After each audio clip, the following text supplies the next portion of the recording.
Just tell us when you're ready.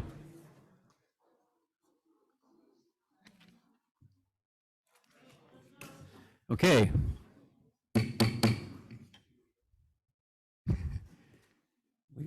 Wait for directors to come up here. The regular meeting of the Cambria Community Services District Board of Directors is hereby called to order. Would you please join me in reciting the Pledge of Allegiance?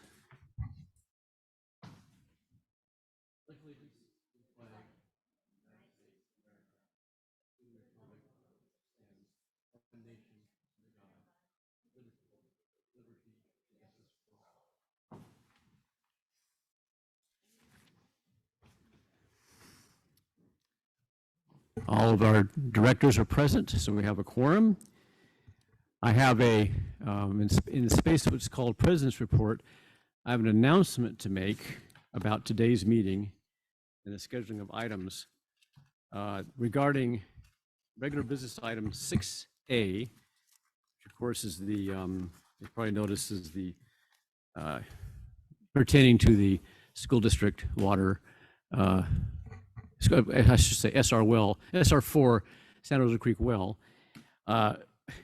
We received the response from the school district's legal team last night, which was a 13-page letter with about a dozen attachments, and that came in around 8 o'clock. So objecting to the resolution of necessity, which is on the agenda today, and we have not had a chance to adequately review it.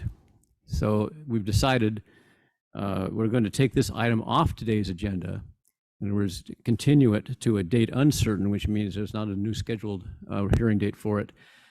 And so that we can meaningfully address the issues that are raised and give it a proper attention and proper review. There's also a mediation scheduled for later this month between the school district and the CCSD on this issue. And we are hopeful that will resolve the matter. Now, I know many of you come out here to speak on this issue, and so what we're going to do is we're going to have the chance in public comment section, which is coming up right now, for you to say what you want to say about it, and the usual limits of 3 minutes per person. And if anybody's already given me a slip or turned in a slip for item 6A, I will simply ask that person if they want to address talk about that topic now. So without further ado, we'll move on to the reports from board members, from directors. These are for brief reports of activities or questions to ask. Anybody have one? Director Thomas. Yeah, thank you. I do want to share that for any of you who had planned on attending the ice plant removal work party this Saturday on Piscalini Ranch, we were going to make some great progress. We had folks coming from Cal State University Bakersfield, but you've seen the weather forecast, and it's called to rain all week, so we've canceled that, and so anyone who was planning on that will be a no-show for Saturday. So the ice plant removal is off this weekend. Thank you. Vice President Scott. Yes, thank you, Mr. President. I'd just like to say that it's been really refreshing to have so many people really letting us know what their opinions are, giving us information, contacting us through email. What I would like to let you know is that if you're interested in being on one of the advisory committees for the board, that you should go on our website and take a look at what openings that there might be in the near future. Even though there may not be openings right now, you can still do an application, and we keep those applications for 2 years. And right, 2 years? Yes, yes. And the involvement of the community makes what we do here so very much better, and we can be more knowledgeable about what it is that you're interested in. So please do that if you can. Thank you, Vice President Scott. Director Farmer. Thank you, President Gray. First off, the item that I was originally going to talk about, and that's the fact that, as we know, we live in one of the most beautiful spots on planet Earth, Mother Earth. And once a year, we celebrate Earth Day, although you think we would be celebrating it every day just because we are so blessed.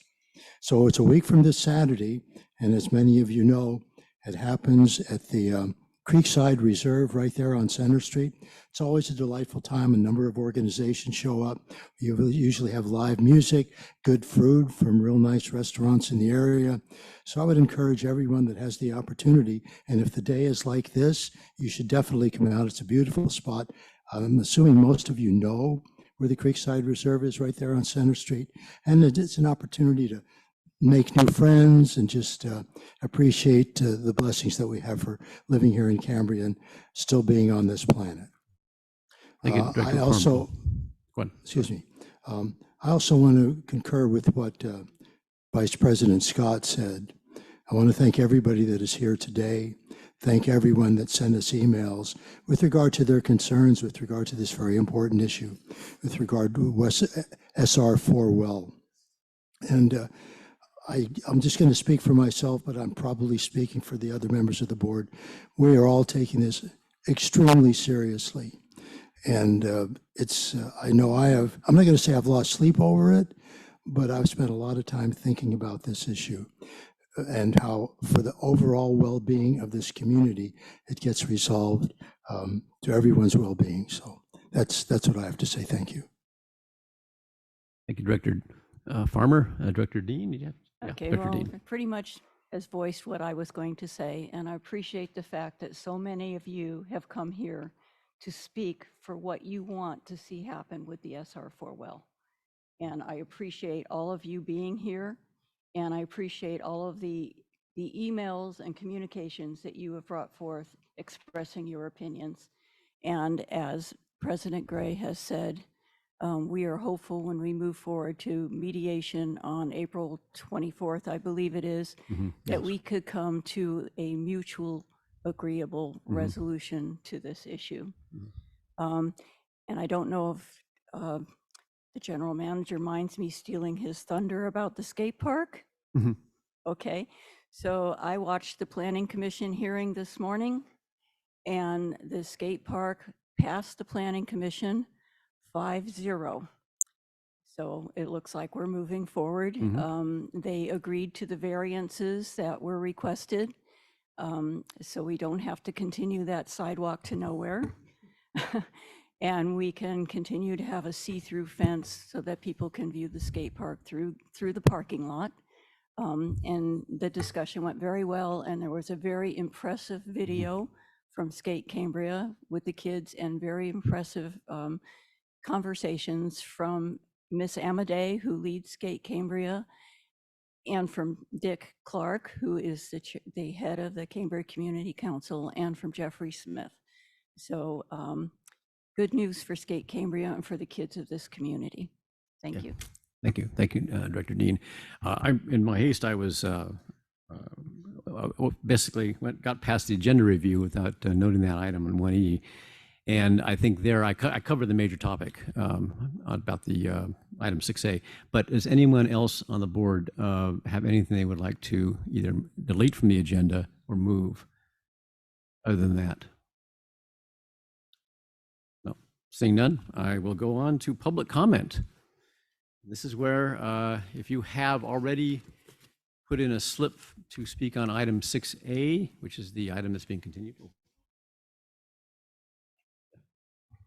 Excuse me. Yeah, Director Thomas. Thank you, President Gray. Now, I was a little slow on the draw there, but the Porters are here, and they would be delighted if topic 6A perhaps could, 6C on the Peace Project could come before the discussion of the alignment alternatives for the. There was basically, let me see, would it be the,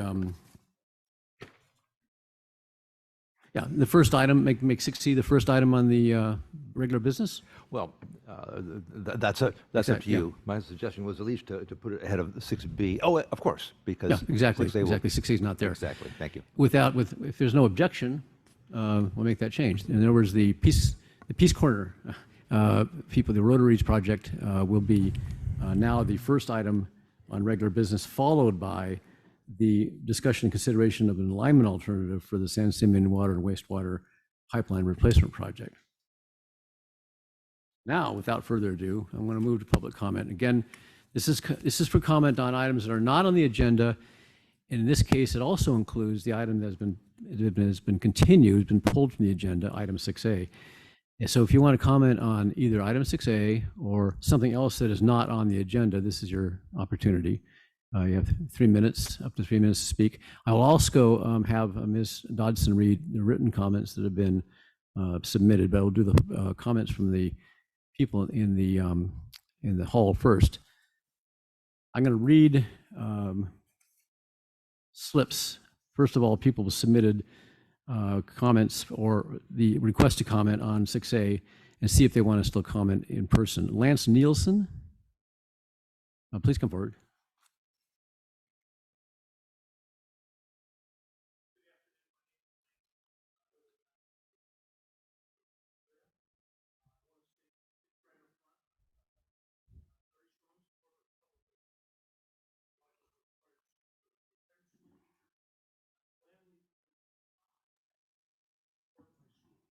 Microphone's not on. Oh, my microphone. Yeah. You may start over if you wish. Just wanted to say I'm a strong supporter of public education, pay my property taxes to support my schools, and I do it willingly and happily. When it comes to my utilities, I'm glad that we've got a utilities district here that provides me reliable and safe drinking water and treats my sewage and all the rest of that. However, I don't feel it's appropriate that my utility bill should pay for public education. And for that reason, I am in full support of the board moving forward with mediation with the school district to resolve this problem that I think could be, probably already has been, very divisive for our community. Seems to me our school district and our community services district ought to be able to work together quite conveniently for myself, the school kids, and the rest of the residents. And so mediation is a good way to get to a solution, and I bet what comes out of mediation looks a whole lot like what is proposed in the resolution that's been pulled today. Thank you so much, and I appreciate all of your hard work. Thank you. Next up, Mark Ober. Thank you. I did come to speak on 6A. I'm adamantly against the attempt to what I consider an immoral attempt. It's not a question of supporting education only, as the gentleman previously said. The land is owned by Coast Unified School District. And the current payment that was negotiated down at fixed 46 grand a year with 4,000 meters is, just to get an understanding, is $11.25 a year, 1/3 of 1 cup of coffee per month per household that you want to take from solely from students, the children of parents that do most of the work in Cambria, be they dishwashers, contract workers, etc. The new map I've seen not only takes access, which is what you've been granted, which you already have, but it wants to take other land that'll be in the middle of endangering student safety, sports activity, creating a new liability for CCSD. And we know that your trucks were damaged because you couldn't even control that area. May I also note that Coast Unified does pay for water and sewage services. In the year 2021-22, they paid $52,400 and change. This last year, they paid $71,244, 13.6% increase charge with less students. The current contract didn't do anything. Plus, CUSD offered you a huge discount going back almost 20 years. My sense of when this was put on, the general manager wrote a note to the community saying this is, we cannot, and I quote, legally or morally consider this continued contract. My sense of morality differs. If you own a piece of land, and Coast Unified owns that piece of land, and you want to sell it, you sell it based on the value of what you received. If I have farmland and I charge rents, if I have an apartment and I charge rents, That's how you create the value of property, not $150,000 that was proposed. Indeed, a 20-year bond, if you were to buy it for 46 grand, would cost you $962,000. And that's just using real numbers, not that it's a piece of dirt. But as you have suggested, and I have always hoped could happen, we need to quit fighting and calling this a moral issue or something like that. We need to come to a common ground. As far as I'm concerned, 46 grand is cheap. Thank you very much. Thank you. Douglas Hendry.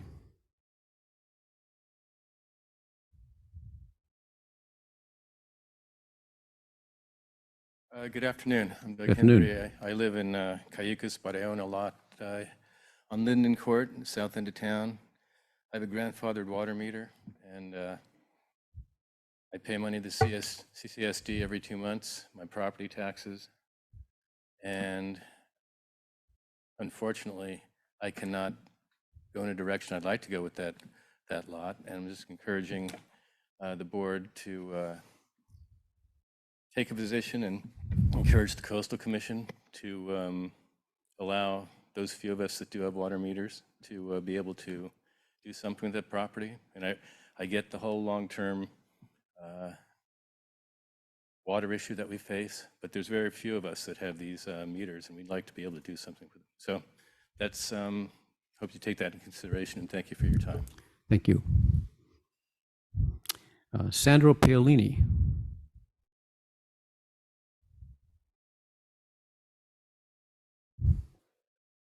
Hello, my name is Sandra Paolini, and I worked for Coast Unified School District in the superintendent's office for 21 years. I was working in the office in 2004, I believe it was, to my recollection, with Pam Martens was the superintendent then. And she and the CCSD came to an agreement, which was that if they put in the tank and the well and their own electricity with a pole, that they could pump water out. And it was during a drought, a severe drought the year before, I think 2003. There was nothing in the contract saying that CCSD had to pay us anything for water. In fact, I never received any money. I worked there until 2012 from the CCSD for that water. We paid the going rate for our own water the whole time at Coast Union, because the water was only used for our well to do the landscaping. The school itself used city water. And we did receive a $25,000 check, an in-kind check from the CCSD shortly after the completion of the well. But, you know, there were problems in the very beginning because you couldn't draw water that had gotten so low out of both wells at the same time. So I had to appeal to the CCSD to stop using the water, pumping water between 5 a.m. and 7 a.m. because that's when we watered the fields, because that used the least amount of water. All that time, I was in charge of taking in all the money, banking, doing all the banking, and paying all the bills. So I paid the going rate for the water, and I never received any money from the CCSD except that $25,000 until I retired in 2012. So we were paying for our own water to be treated and at the going rate, which I brought up to Pam Martens, but she didn't seem to care about that. So that's a little bit of the history of the CCSD. You didn't always pay for the water that was pumped out of there. It was just out of the kindness of her heart that she didn't. Some other superintendent that must have come up, or maybe the contract ran out and you renegotiated, and then there was an amount attached to it. But up till 12, no. So I think if you get in a drought situation again, it's going to be, you can't use two wells anyway. You can't pump at the same time. Okay. Thank you. You have 3 minutes, Rob. Thank you very much. Don Howell.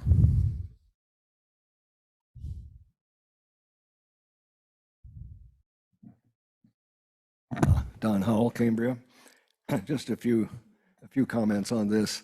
Excuse me. Very pleased to hear that this is going to go to mediation because it's very concerning and disturbing that two elements in the community who actually have much in common and goals in common that should it come to this kind of a pass. So I'm very pleased on that score. I am puzzled by the degree of animosity that I'm understanding is on the part of the district, the CUSD board, and its as its attitude towards the CCSD, as indicated by the quoting of the some of the minutes of the CUSD board in the packet today regarding the fact that they will not consider any sale of any kind, no matter even if it's $10 million. So that's kind of extreme, and I'd like to know why. Why is it like this? Because some of the school board members have also been intimately involved with the district in doing things for the kids.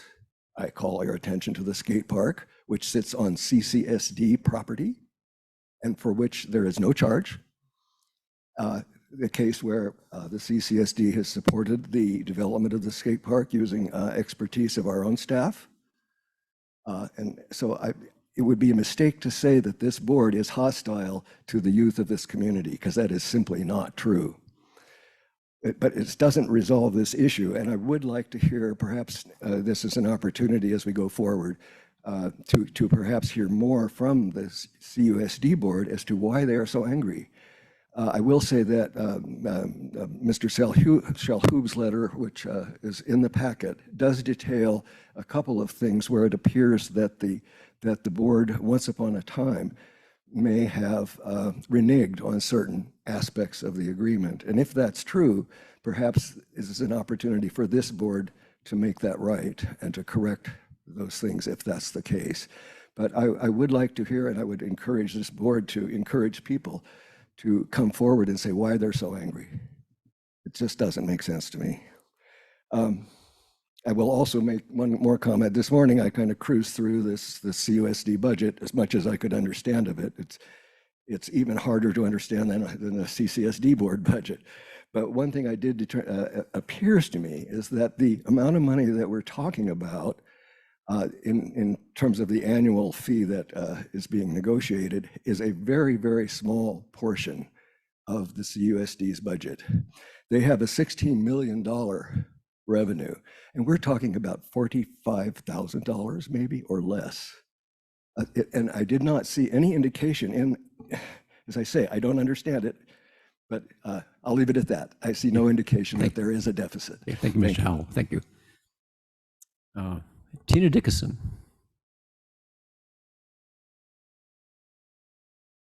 Thank you, President Gray. Tina Dickinson, Cambria. I want to thank you for the opportunity to speak on this item, even though we're being delayed on the actual item itself. I wrote to all of you earlier and expressed some of my feelings about this, but I will express some for the public here today. I strongly oppose CCSD's actions relating to the SR4 well lease purchase agreement and now eminent domain, as we've seen in every single board packet from the September 21st meeting, the October 4th meeting, and today for sure. This is a high school property where approximately 211 students are actively engaged, as well as faculty, staff, and maintenance workers. CCSD has had more than its share of negative impacts on infrastructure over the years. I cite as an example the decommissioning of the brine waste evaporation pond as one huge example due to negligence on the part of management and staff at the time, and which could have resulted in huge health and safety issues. I am not saying that current staff would be responsible, but it has happened, and it caused the decommissioning of that evaporation pond. It was so excessive. I would also like to point out that in the report of necessity, it shows CCSD as having a diversion permit of 518 acre-feet a year. That was true in 2000. But as of March 2019, the State Water Resources Control Board changed that to 218 acre-feet out of the Santa Rosa aquifer. They also changed the amount in the San Simeon aquifer from 1,230 acre-feet a year to 799 acre-feet a year. I did some calculations, and I brought this up way back when, of what the cost would be per ratepayer for the $26,000 second amended offer that CUSD made to CCSD. It amounts to 54 cents a month. But my CCSD bill that I just received with, 4 units on it was about $29 and some cents for 4 units for WRF uses bi-monthly. That's $175 and change a year, compared to $6.50 a year for the ratepayers to pay for a $26,000 lease, a lease agreement with the school district. So where is the fiduciary responsibility on the part of CCSD directors and staff? I don't see it. You may end up with hundreds of thousands of dollars of legal bills that are going to far surpass what it would have cost to just agree to 26,000 when that was put before you and you did nothing except to proceed to eminent domain. Thank you. Time is up. Thank you very much, Ms. Dixon. Thank you. At this point, I want to ask if anybody who's here in the hall would like to comment, either on this item, on item 6A, or on general public comment, general issues. Okay, please step forward and just give your name for the record.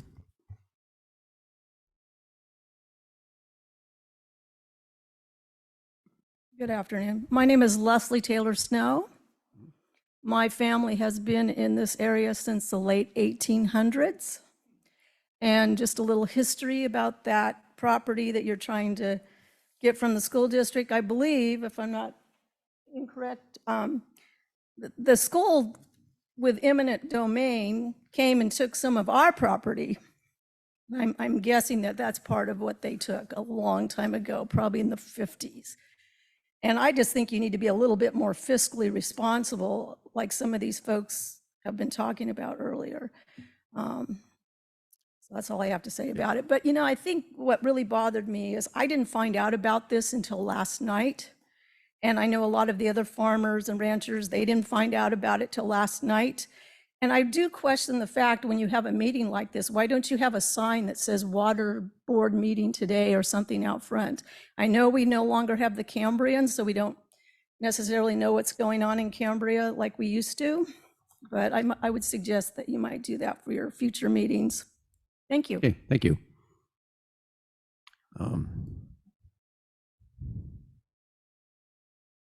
Good afternoon, Hi. ladies and gentlemen. My name is Dave Fiscalini, and I have basically a question.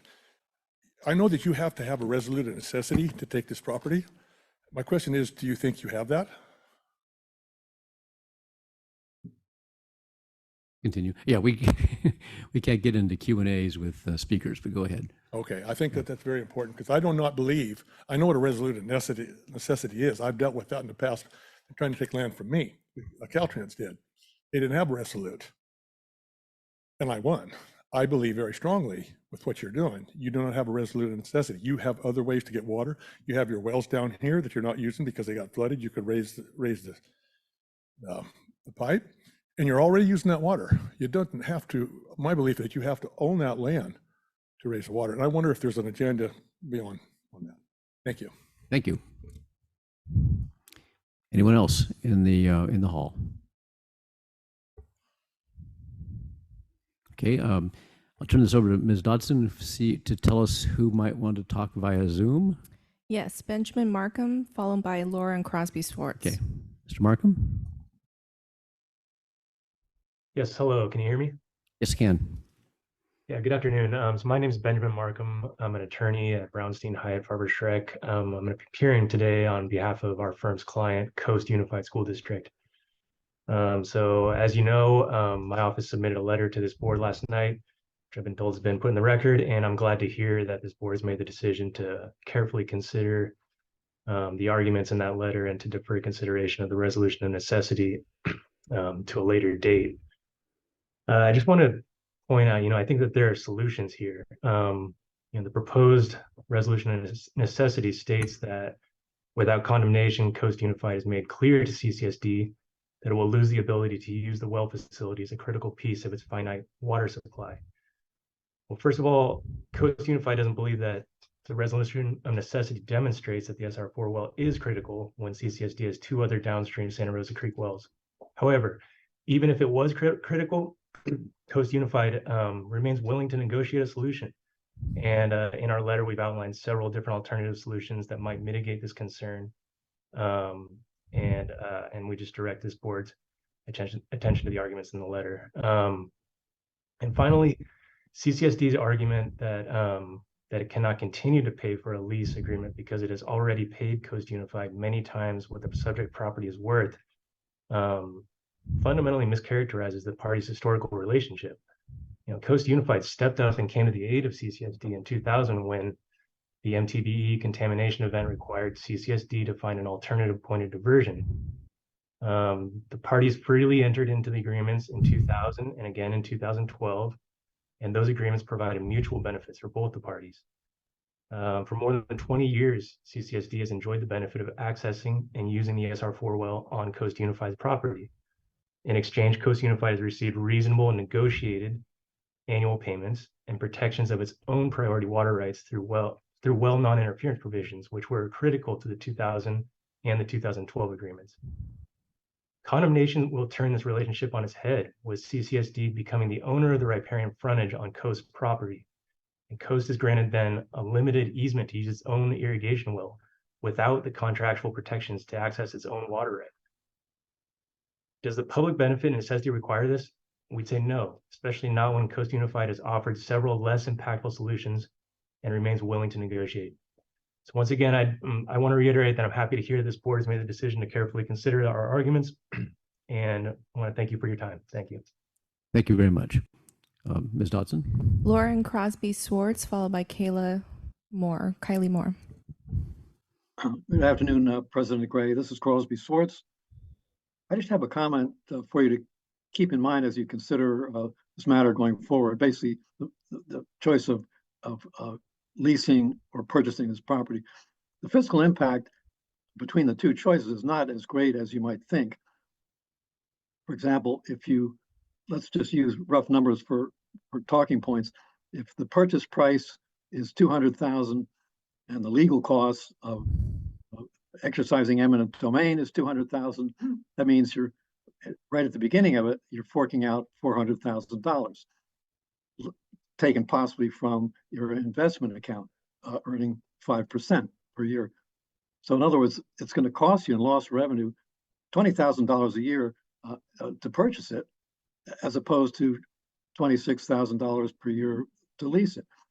Now, these are rough numbers, I know, but the point is there's not a big financial advantage either way, and it shouldn't be the basis for a big dispute. So that's my comment. And I think Laura has a comment too. Yeah, please. Go ahead, Laura. Go ahead, Laura Schwartz.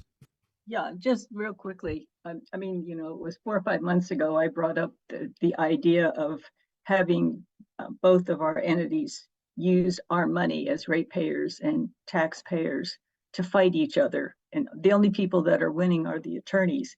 And I wanted to go back a little farther in the history that the other attorney that just spoke reference to.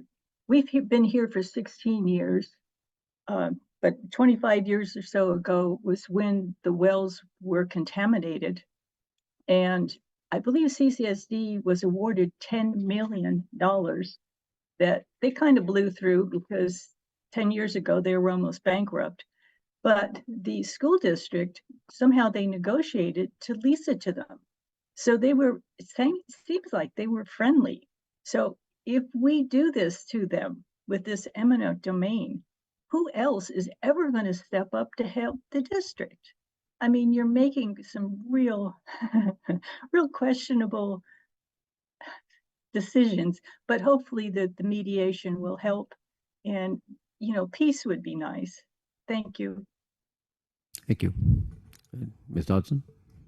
Kaylee Moore, followed by Elizabeth Benhausen. Can you all hear me? Yes. Good afternoon. It is my honor and privilege to be here with you all today. Thank you for the opportunity to speak with you regarding the eminent domain resolution of our wells located at the backside of Coast Union High. I first want to acknowledge you as leaders in our community for your commitment to ensuring that Cambria remains a place of inhabitants by maintaining access to potable water sources. I see you for the efforts taken place over the last 23 years since Code 350 went into effect in 2001. I acknowledge in 2004 you began discussions with the Army Corps of Engineers to ensure that you were looking into long-term solutions for our water supply. In 2008, you were awarded $10.3 million in federal funding under the Federal Water Resource Development Act. I understand this funding was limited to desalination projects in regards to alternative solutions. In 2009, we are awarded yet another $2.5 million in federal funding through the American Recovery Aid Reinvestment Act stimulus package. I acknowledge the other areas examined for solutions outlined in your assessment of long-term water supply alternatives document from 2004. I can see your investment in research in the Water Master Plan, and though robust and thorough, can you tell us, the public, why these documents did not carry out past 2009? Where has this funding gone to, and what solutions and other resolutions have occurred over the last 15 years? Where is our updated environmental impact study since 2012? Where have you fulfilled on your promises and commitments to this community? Is a voluntary lot merger the best that we can do? Having community members hand over the land to you, continuing to limit our accessibility here as a community. The latest report from 2020, the Urban Water Management Plan, why does it not include solutions around water mitigation?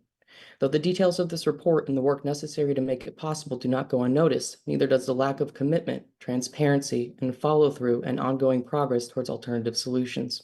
Now, we are here today because you are suing the school district, looking to us as your solution. Is that $12.7 million in federal funding between 2008 and 2009 going towards your attorney fees to be here today? Is this how you believe leaders conduct themselves in a community? We are an unincorporated special interest district, meaning if you do not stand for us, who will? You, Tom Gray, Deborah Scott, Harry Farmer, Karen Dean, and Michael Thomas. You are elected to stand for us, the past, present, and especially the future generations of Cambria. You have broken your lease agreements. Your public relations is playing political games by not being full out and transparent. There is no trust in this relationship.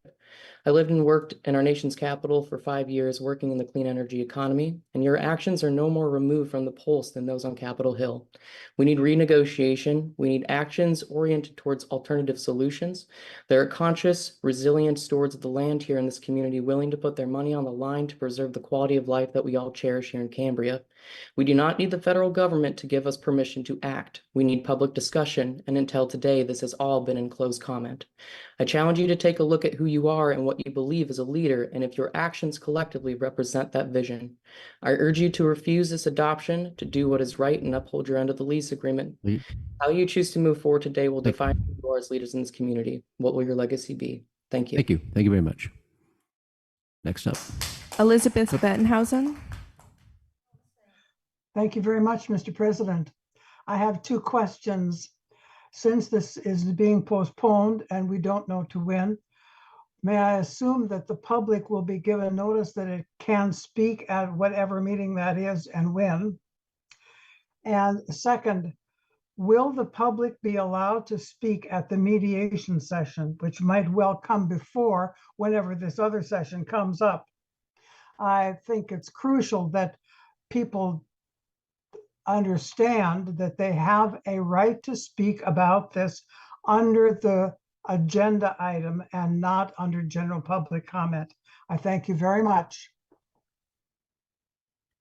Thank you very much. Any more, Ms. Dodson? No one via Zoom, but I do have a lot of written comments to read. Yeah. Now Ms. Dodson will read the comments that have been submitted in writing. Thank you. And they're both for 6A and public comment. Okay. The first comment is from Lisa Wesman. I strongly urge the CCSD board to work toward an agreement with CUSD regarding the lease agreement for water access on school property. CUSD has negotiated in good faith addressing CCSD's concerns by dramatically lowering the rate and increasing length of contract even offering to go up to 99 years. Cambria is a special town, and we believe our leaders can work together to find a solution that benefits everyone.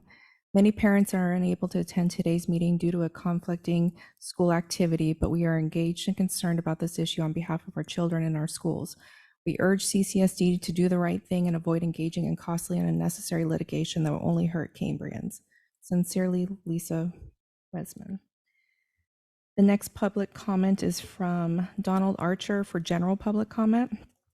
President Gray, Vice President Scott, and members of the board, I recently sent each board member and the general manager as well the following suggestion here condensed.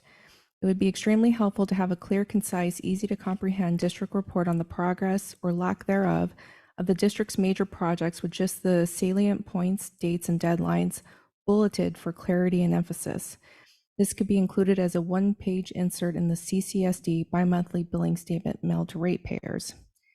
The information included would pertain only to the status of the major projects the CCSD undertakes to provide the community with essential life-sustaining services: water treatment, delivery and storage, and wastewater collection, transmission and treatment, replacing the main water line, replacing the Stewart Street tanks, updates to the wastewater treatment plant, EWS permitting, and other essential infrastructure issues.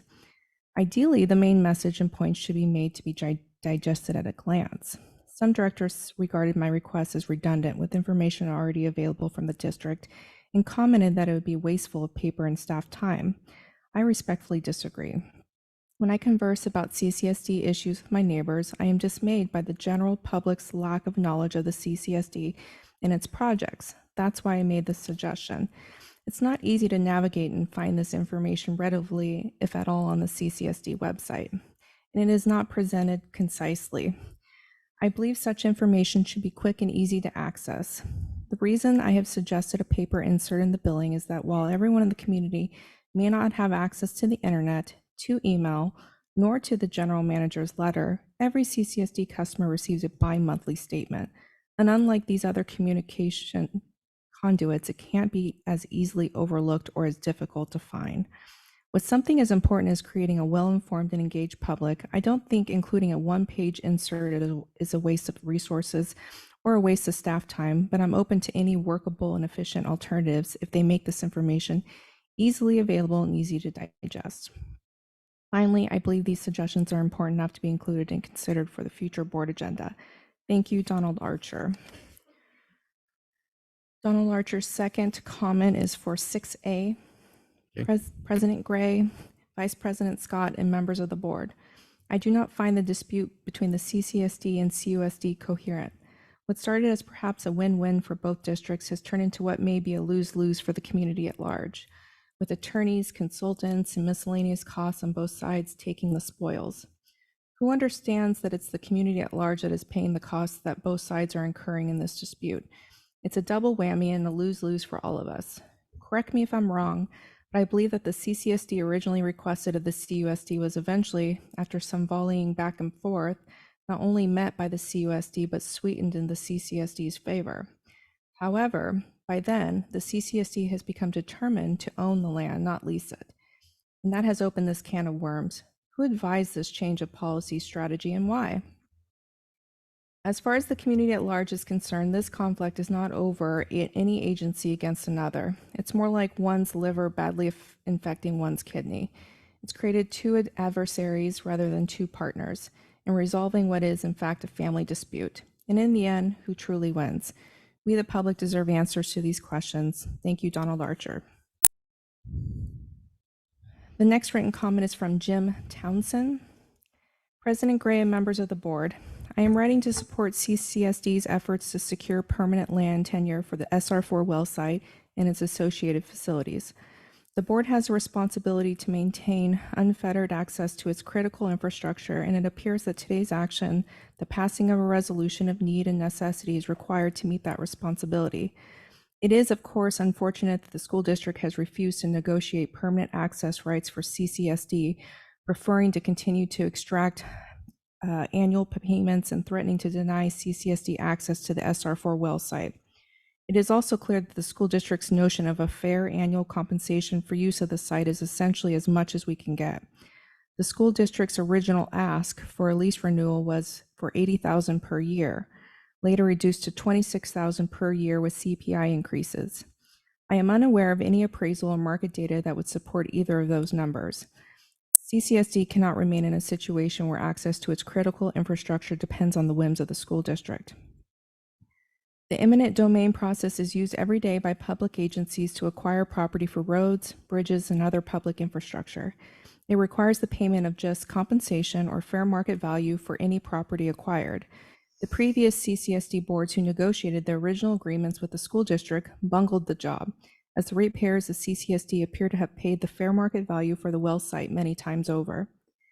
The board has a fiduciary responsibility to not continue to overpay for this tiny piece of school district property that, while providing no utility to the high school, is a critical water source for Cambria.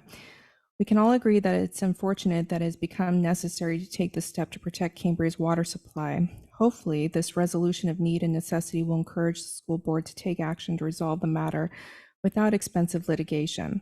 But if litigation is required to protect access to CCSD's critical infrastructure, then that's the course CCSD should take. Anyone paying attention knows I'm not shy about criticizing CCSD policies and actions when I think it's appropriate.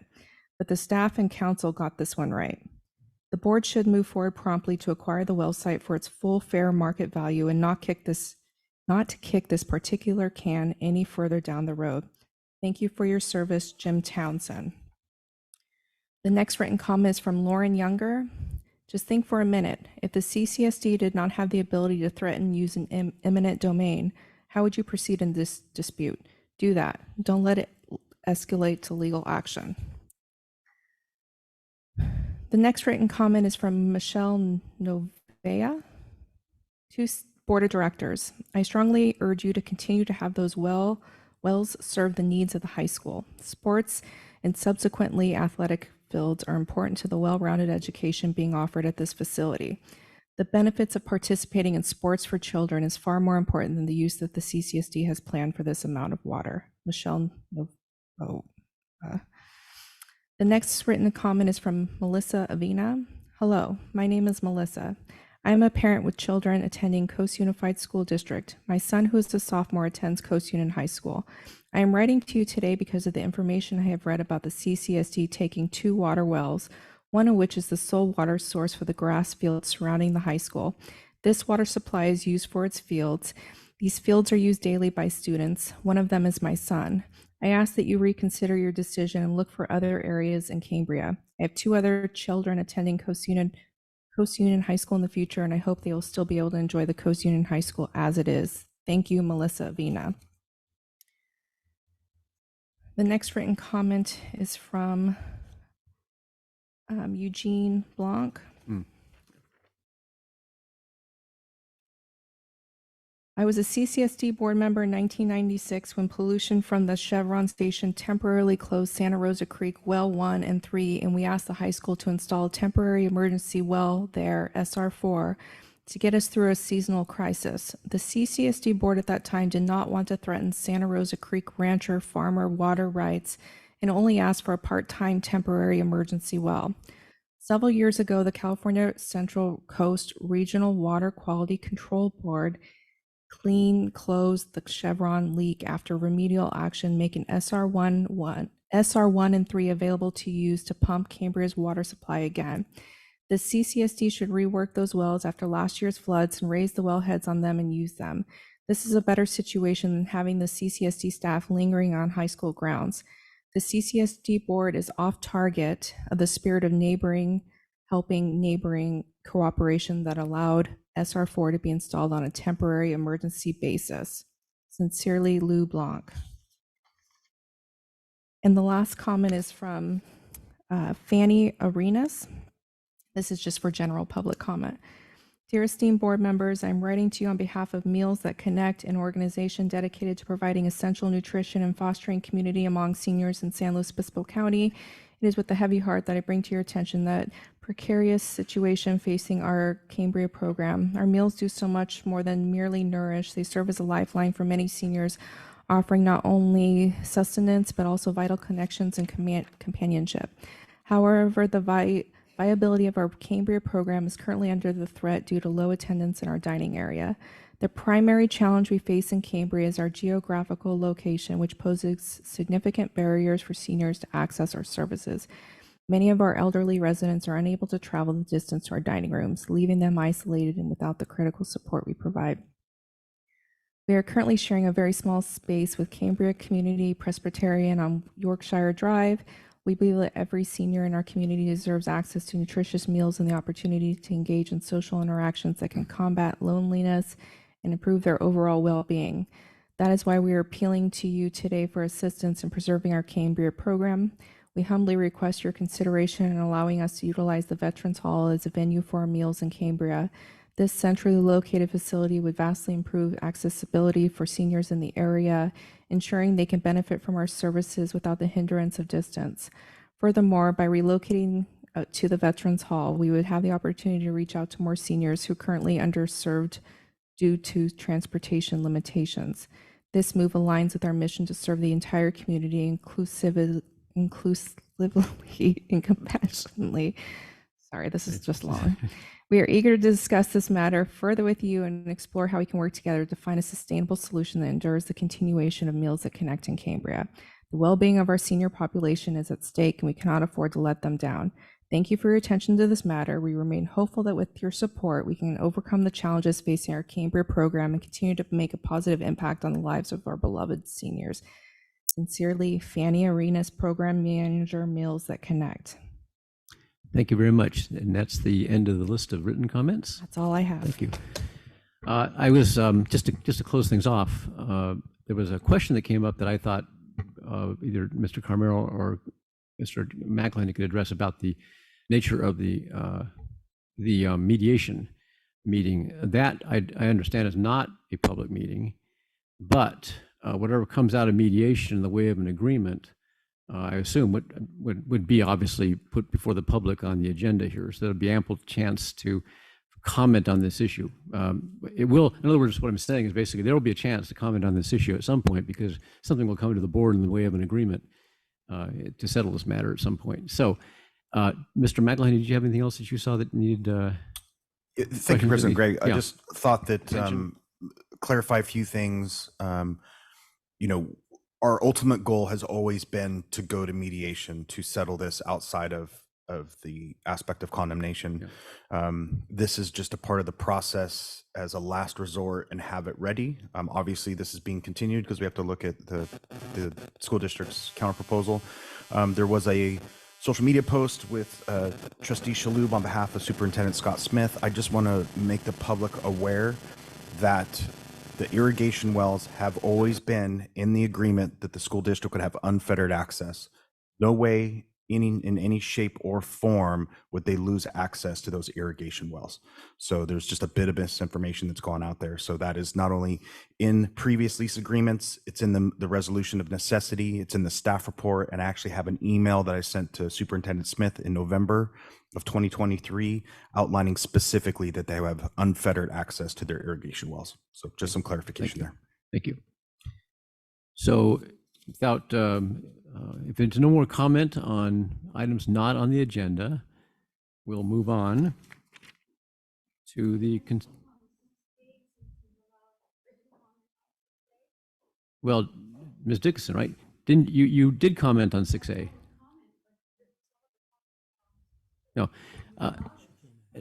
As I said at the beginning, 6A comments on 6A were included in the public comment section.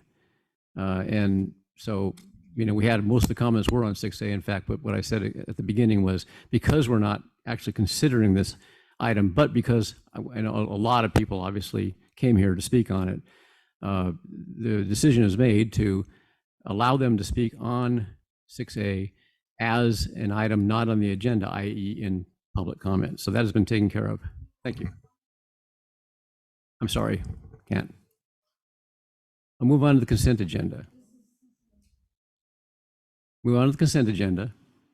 This is where all matters on the consent agenda will be voted on as a unit unless a member of the board wants to pull one for separate consideration.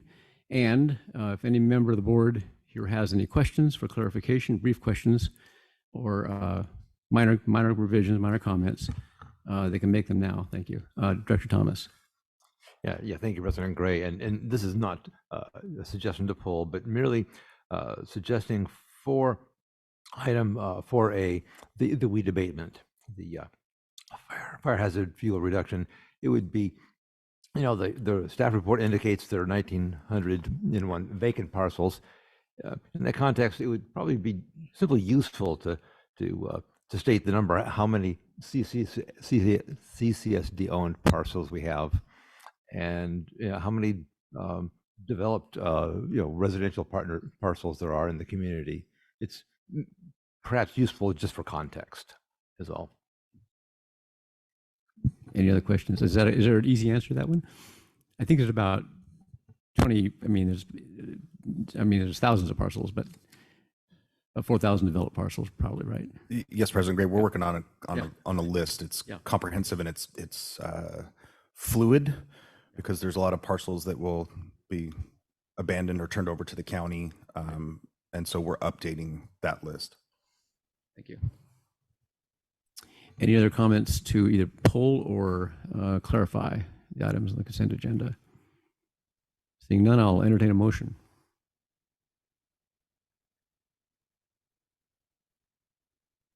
I have a motion. No, I'll let Vice President Scott. Okay. Thank you, Mr. President. I move to adopt Resolution 04-2020. I think just do the the consent agenda as a whole. Okay. Yeah, as a whole. I move to approve the consent agenda. And I'll second that motion. It's been moved and seconded that the consent agenda be approved. Can I have a roll call, please? Vice President Scott? Aye. Director Dean? Aye. Director Thomas? Aye. Director Farmer? Aye. President Gray? Aye. Next item is under the heading Hearings and Appeals. This is technically a public hearing, not just an agenda, not just a business item.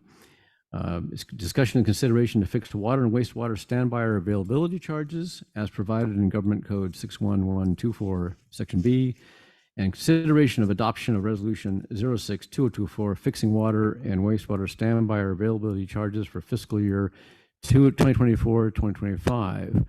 I hereby open the public hearing on this matter. Would you like to introduce it, General Manager McElhaney?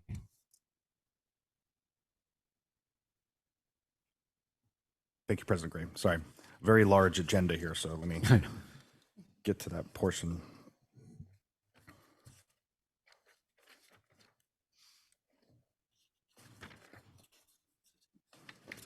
I'm getting there. Okay.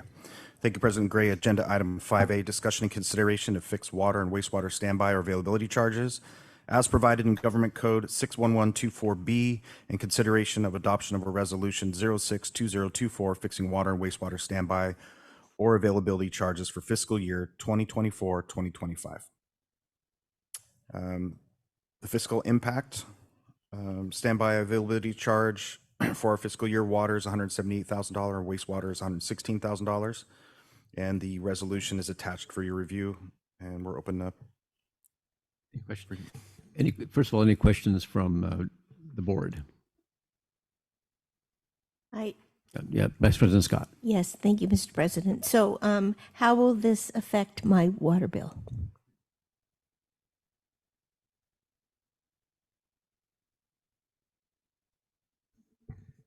The answer to that if you want. Ms. Fritz, maybe you can answer it. Yeah.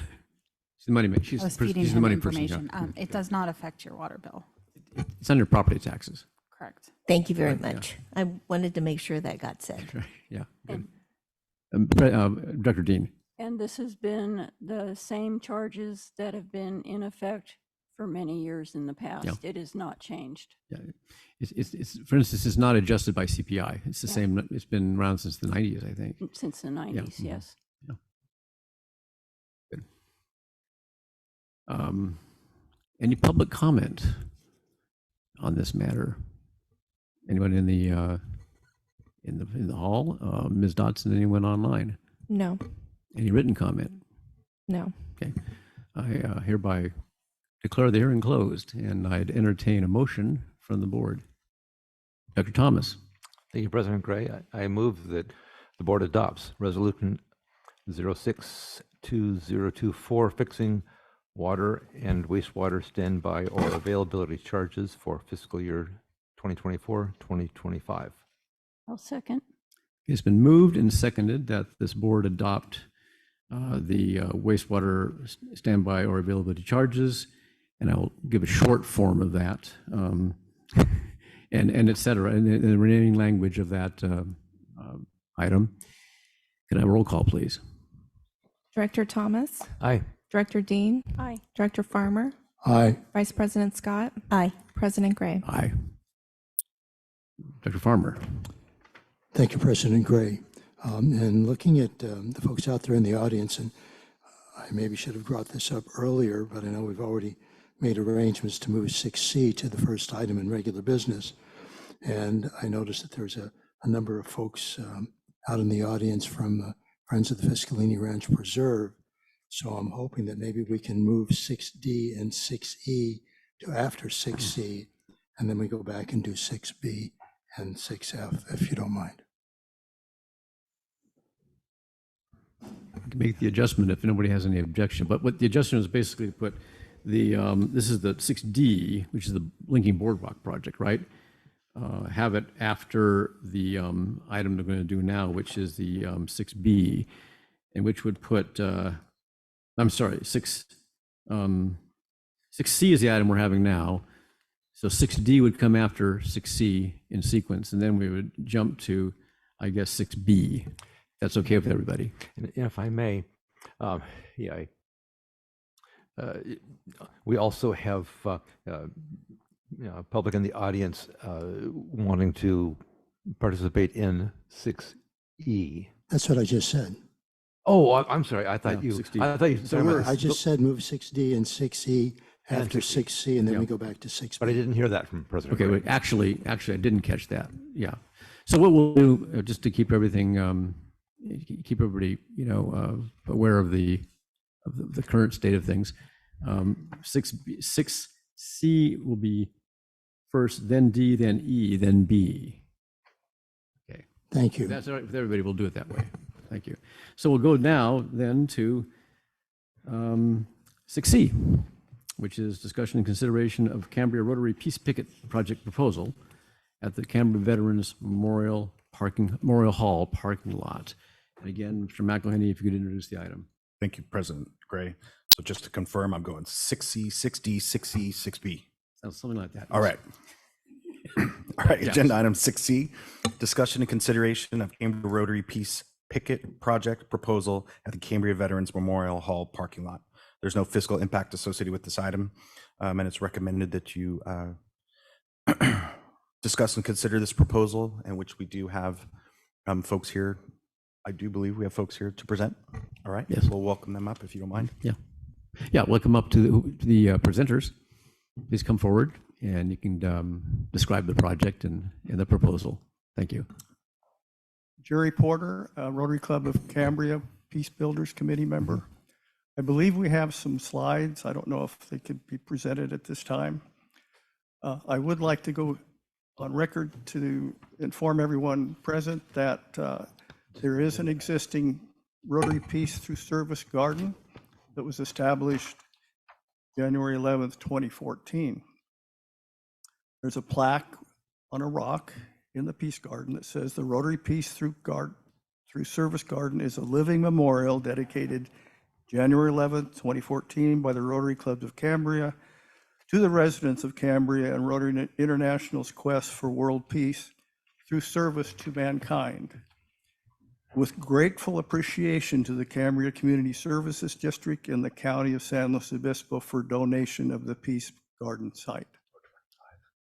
Our proposal today is to enhance an existing peace bowl in the garden with peace pickets that are created by our students at Coast Union High School. Along with them creating their own peace picket, there's a lesson plan, thank you. There's a lesson plan that they learn about inner peace peace within their family, peace within their community, peace in our country, and peace in the world. As you can see up at the top, that's just a rendering of what it would look like. These sections will be 4-foot sections, and they'll actually be removable to where we can place this year's students' pickets on display and then remove that and have another set of pickets for the following year's students. Are there any questions? Any questions from the board? Dr. Dean? So as you move the current year's students' pickets to put the next year's students' pickets in, are you going to keep the current year's pickets up there as well? Or are they getting replaced with the upcoming year's pickets? They'll be replaced, but the sections that we remove, we'll be able to put around town. There's many pickets already on display at our merchants. All the pickets that are around town now and that will be are there in perpetuity or however long the pickets last. The kids are very, very proud of them. Their parents are proud of them. And it's a wonderful thing for Cambria to be a town of peace. Dr. Thomas? Yeah, thank you, President Gray. And I have to say, when this group brought this proposal to the Pros Committee, it was so refreshing, and just my thoughts, my feelings of having side by side the honor for our troops that defend the freedom of this nation and the concept of what we're fighting for is peace side by side. Just a beautiful concept, and this group has the full support of the Pros Committee and mine as well. Thank you. Dr. Farmer? Thank you, President Gray. Mr. Porter, thanks for your presentation. I know every time I see the peace pickets that are already around town, it certainly warms my heart, despite what let's say my generation, so to speak, has created on this planet. I have a tremendous faith in the young people and folks of my age wanting to, as you said, and I was very touched by how you proceeded in describing what comes first as inner peace, then peace in the family, peace in the community, and so forth, because that's basically the way we have to approach it. And it's interesting that on a day of such contention in this room, what follows that is a reflection of peace, which is something we should all be seeking in one way or another. So thank you so much. And I really appreciate the fact that the young people are getting so involved in this and the encouragement they receive from Rotary. So thank you. Thank you. No more questions from the board. Thank you very much for the presentation. Thank you. Is there any, let's just down first here. We're asking for public comment. Is there any public comment on this matter? Any public comment online? No. Any written comment? No. Great.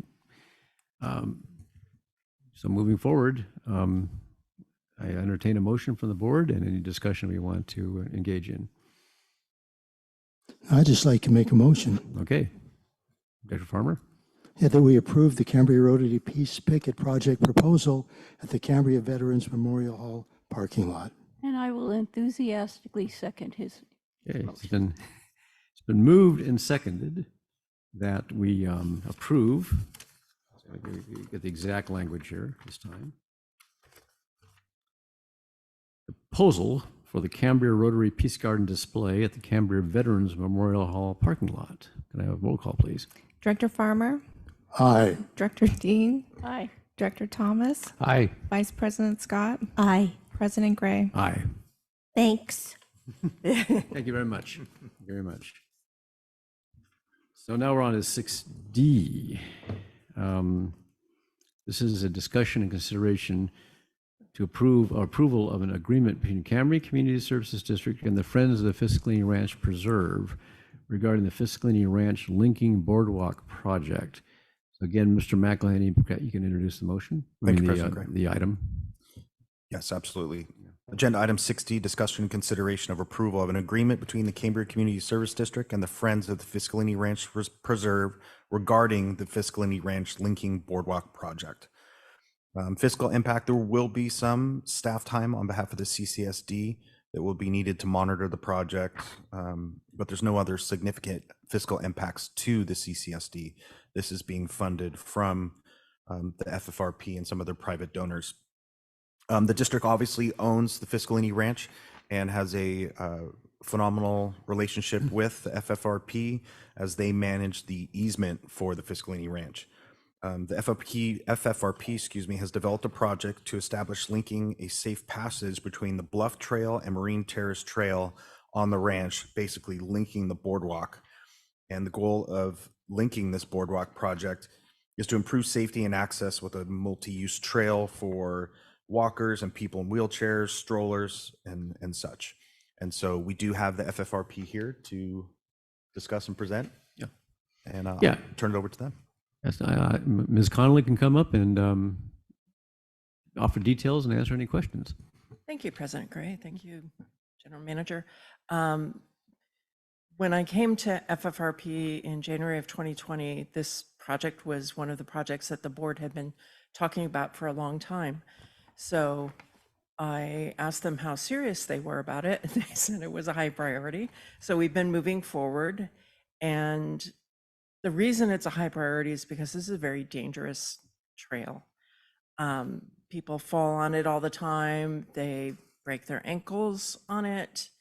And particularly during COVID, it came to my attention that people who were using wheels for whatever reason, either on a wheelchair or on a stroller or any other reason, couldn't get from our ADA accessible Marine Terrace Trail to the Bluff Trail. Those two trails connect at the north side, but at the south side, traffic was directed out onto the street. And that seemed profoundly inhospitable to me, and also dangerous because that street is very steep as well. So the board has been terrific and committed the time and funds to carry this project off. And we'd love to get your permission to do that.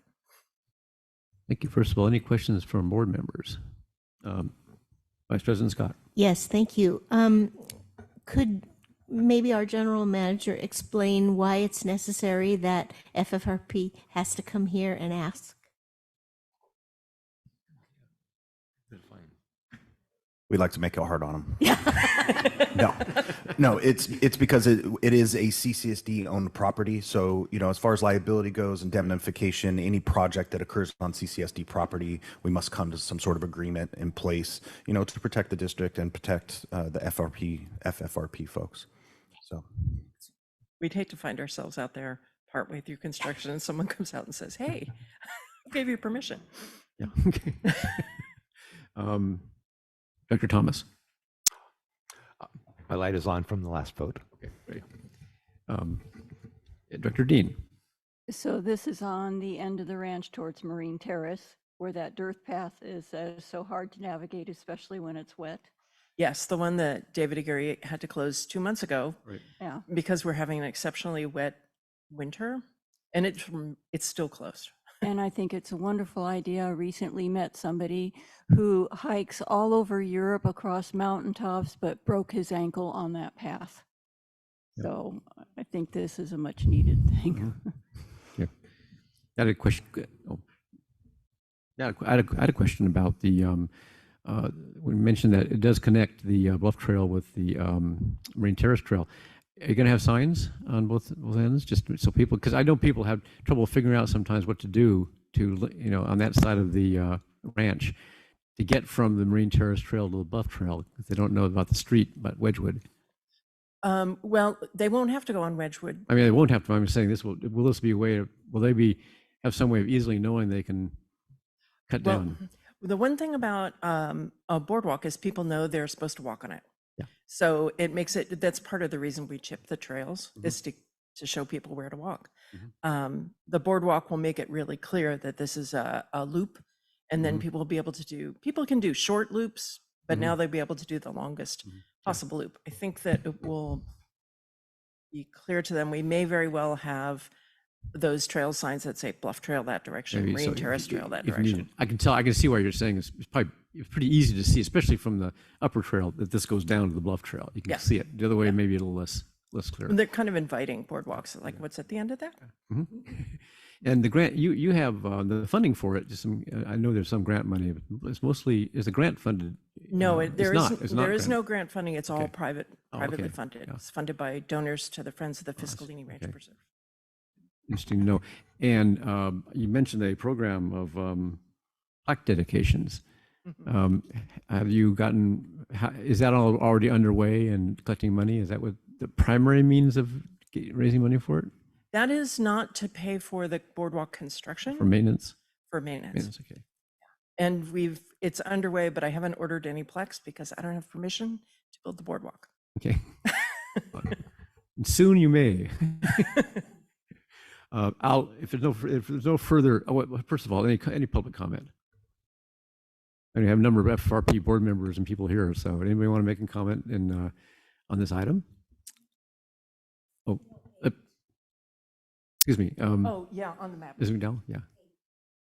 The question was which trail on the map is it? And it's labeled as 8 on the map.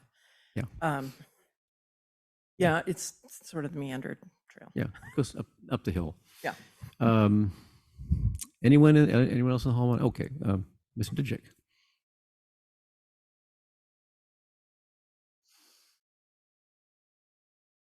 I just want to say, as new residents to Cambria and new members of the FFRP, we're thrilled with this. It's fabulous. Thanks to everybody involved and to the district for making this happen. Any other comment? Ms. Dodson, any comment online? I just have one written comment to read. Please, Okay. proceed. It's from Suzanne Feidler. This recommendation is intended for the April 11th meeting at CCSD. I'm writing in regard to the proposed boardwalk to connect the Bluff Walk to the Marlborough Service Road at the south end of the ranch. This is frequently used cutover, which seems to accumulate a significant amount of runoff from the hills above after the rains and a few weeks afterward. The trailhead from the service road remains wet and muddy for a while. In January of 2023, I slipped at that spot, resulting in a minor fracture to my ankle and slight damage to a tendon. Physical therapy was required and the healing is now complete. I highly recommend the construction of a boardwalk on that trail to eliminate any further accidents due to slips and falls. Thank you for your consideration of this recommendation. Thank you. Yeah, I walk by that place every day pretty much, and it's turned in, as trails sometimes do that are straight down a hill, it's turning them into a gully, and it's very bad for people walking, but also bad for the environment, because you start getting erosion and all sorts of problems like that are snowballs. So it's a good thing. These projects are useful not just for people's convenience, but also for the environment out there. Anyway, without further ado, if anybody has a motion to make, I'd entertain one. Director Thomas. Thank you, President Gray. I wholeheartedly move that the board approve the agreement between the CCSD and the FFRP regarding the Fiscalini Ranch Leaking Boardwalk project. And I'll go ahead and, No, go ahead, Harry. I'll go ahead and second that. Thank you. It's been moved and seconded that we approve the linking boardwalk project as described in Mr. Thomas's motion. Is there any discussion on the board? Vice President Scott? No, I'm waiting Your lights to on. vote. Okay. So I'll entertain a roll call. Director Thomas? Aye. Director Farmer? Aye. Director Dean? Aye. Vice President Scott? Aye. President Gray? Aye.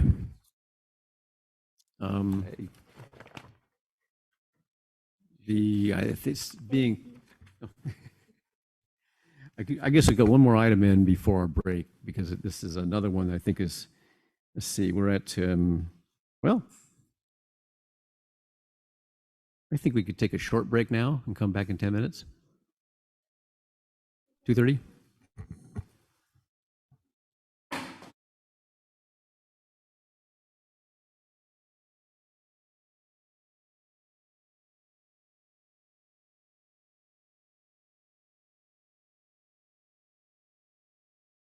Okay, we're ready. Okay, good. Welcome back. Okay, we're continuing the meeting with item 6E, discussion and consideration of the East Ranch Community Park existing conditions and restroom location. I'll turn this, as always, over to our general manager. Thank you, President Gray. Introduction. Agenda item 6E, discuss and consider the East Ranch Community Park existing conditions and restroom location. As for the fiscal impact, initially when staff wrote the staff report and with some assistance from Director Thomas, there was a small fiscal impact associated with the item in terms of where the restroom would be. However, on Tuesday was R&I, Director Dean. We did hear back from the county. It has now been fully permitted as submitted to the county. So if we were to change the location, there could be a larger fiscal impact. I don't know what that is. I know Mr. Green might be able to touch on it in terms of the redrawing of the design, bringing it back to the county. If it was to be moved, it would have to go back through planning and get permitted again. So that there could be a slight delay there, but I'll let Jim touch base on that. Excuse me, Mr. Green touch base on that. But from here, I'll turn it over to Director Thomas for a little bit of background. Is in there some background on this you want to give Director Thomas?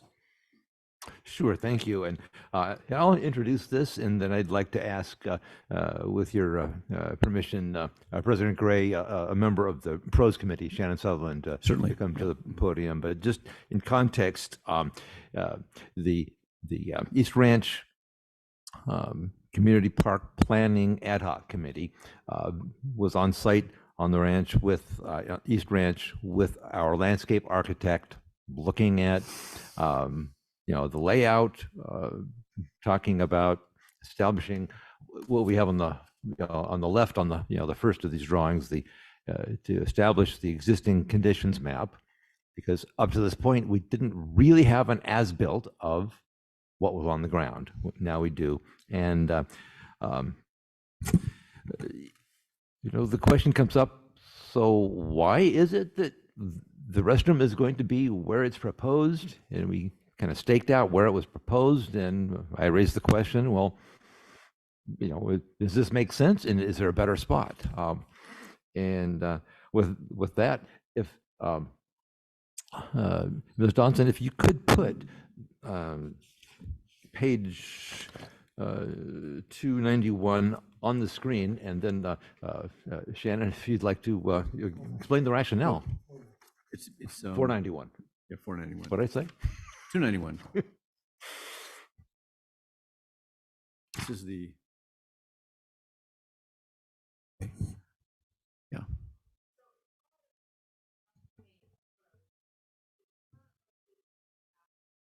Oh wait, no microphone. No microphone on. Yeah, yeah. Button? That button? On the Okay. stand there, on the stand. Yeah. Okay, so as far as we could ascertain with pros, the current location as it sits right now for the bathroom was actually just plopped down on a concept map and never moved. So when we looked at it and asked why is it there, we realized that there is no real reason why it was there. It was never designed in that spot. There were no data to support the reasoning behind putting it there. So we looked at various spots around the community park and decided on an area that we think is better suited for the bathroom. So you can see that the proposed location is the trail or the pathway leads behind the tree, in between the dog park and the tree, and then winds down along the length of the dog park fence. And then in the middle of the field, there will be a bathroom. The orientation is such that the doors, I'm trying to read this, but really where the doors are actually located for the bathroom, towards the parking lot. And it is right now, because it'll be the first thing in the community park, aside from the dog park, it'll sit basically in a field by itself next to a fence. So we propose that we move it closer to the existing parking lot. You can see where the proposed option B is here. And We would like to move it because it enables the full view to entry and exit from likely projected location of the playground. So instead of orienting the doors towards the parking lot, the doors are oriented towards that circle right there. The circle is where the play area will be. We haven't designed the play area, but we have the general location for the play area. And we'd like the doors to be located such that if you are on the play area and your child needs to use the restroom, you have full visibility between the restroom and the play area. Also, aligning the doors towards that direction takes the doors out of the weather and the wind. If anyone has been on the community park area, it is very, very windy. It blows off the ocean. So the option A, the doors would actually be located, facing the parking lot, which would not, would be good as far as the wind and weather is concerned. But if we move it to option B, we have the visibility from the play area, and we also account for the weather and the wind. Moving it to option B and orient it in that position also minimizes the view of the bathroom. So instead of seeing the broad side of the bathroom, all you're seeing is the short side of the bathroom. It is a beautiful area. And when you pull into the parking lot, to see nothing but bathroom doors and a dog park fence, to me is not very visually appealing. And since our whole design with the with the community park is trying to enhance the natural beauty of the space, this would help us achieve that. Also, you brought up the idea that if we do need to go through re-permitting, that it could cost the district money. I would like to find out how we intended to pay for the very long sidewalk to the bathroom from the parking lot to the proposed location, option A. That has to be a cement or some sort of stable surface because it needs to be ADA compliant. And so you have to be able to get to the bathroom, and it's a very long hike to the bathroom. So we don't have the money, because everybody knows Pros has no money, to build a walkway to the bathroom. So where would that money come from? So it's just something to keep in mind. Yeah. We have spoken at length with Mr. Green and Tristan. Don't know Tristan's last name, I'm sorry. Reaper. About the permitting process and what we've submitted to the county. They seem to think that this will not cause any problems with the permit. However, I think Pros completely understands that we don't want to disrupt any or cause the district to have to spend any more money on permits. However, we still would like to move forward and investigate changing the location of the bathroom and seeing if it is an issue. Forgive me, I'm jumping all around here too. This would also, moving it to option B, would reduce the time it takes us to actually have the bathroom installed and up and running. If we have to create a walkway to the bathroom, which again is a considerably long walkway, that's going to take time to do. We have to get the money, we have to have the concrete laid or paving stones, whatever we decide to do, it has to be designed. Where it sits on option B, we can pour the cement pad and boom, put a bathroom down and be in operation, ready to go. This reduces the cost of trenching and piping to tie into both the water and the wastewater lines, as confirmed by Mr. Green.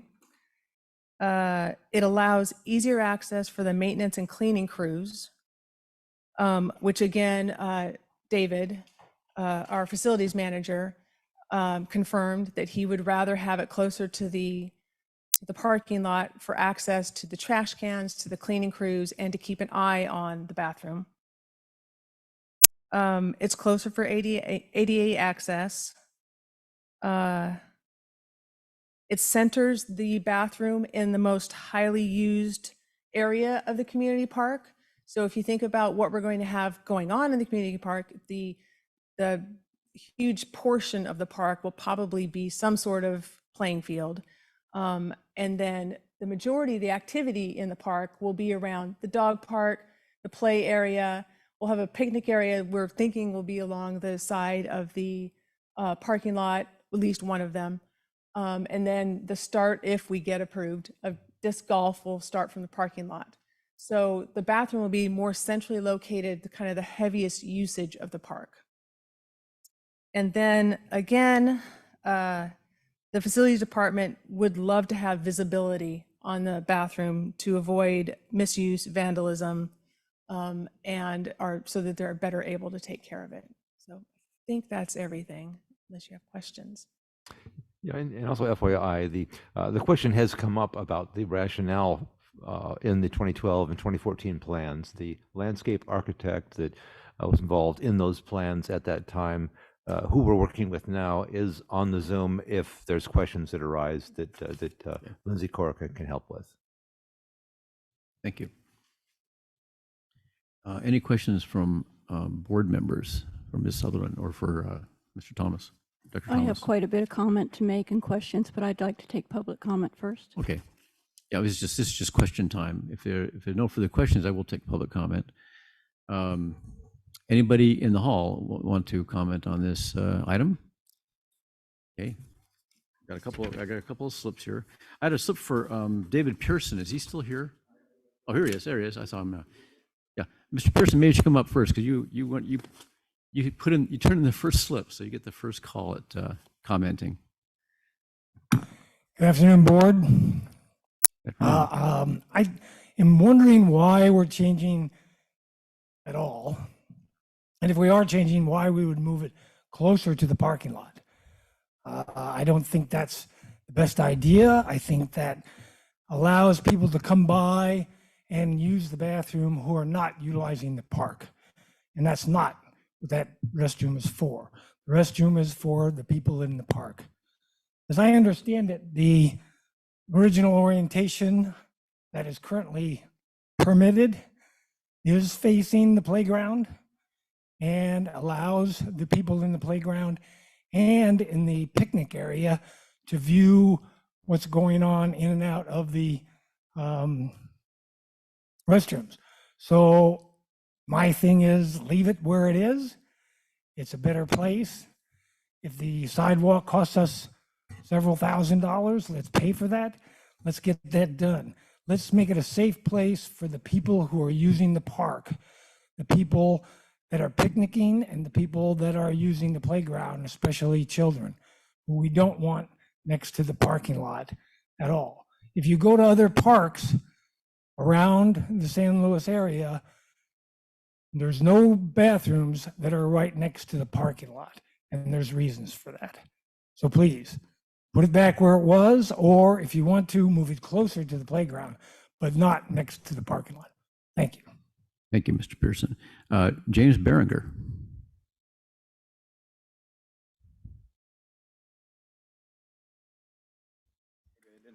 Maybe it didn't have to come at all. I'm going to say that. I was going to say it's getting late because I thought 6E was going to be handled at about 4 o'clock, but I propose that you consider this issue at a meeting next month. Perhaps have a resource and infrastructure committee consider this, mainly so the public can be made aware of this relocation and weigh in on the issue.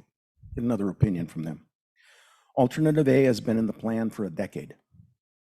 I recall that many citizens were deeply engaged in the plan and hours upon hours of consideration to develop the alternative A. At the Pros Committee meeting on March 23rd, the ad hoc committee on rec room location had the agenda item written to recommend the new location without suggesting additional outreach to the public. Those few citizens interested in Pros in general were there, but specific notice of an impending vote on the issue was not published. Most of the discussion was to consider turning the entries to the bathroom toward the playground so that parents could watch children enter and exit. Great idea. Mostly alternative B serves the parking lot and not the users of the park. The cost, ease of construction, ADA access, etc., are all reasonable considerations to relocate, but consider who we want to serve. Additional ADA distance is a benefit for the users of the park, closer to the children's playground and open to the space itself. And that ADA person can now be closer to the children's park.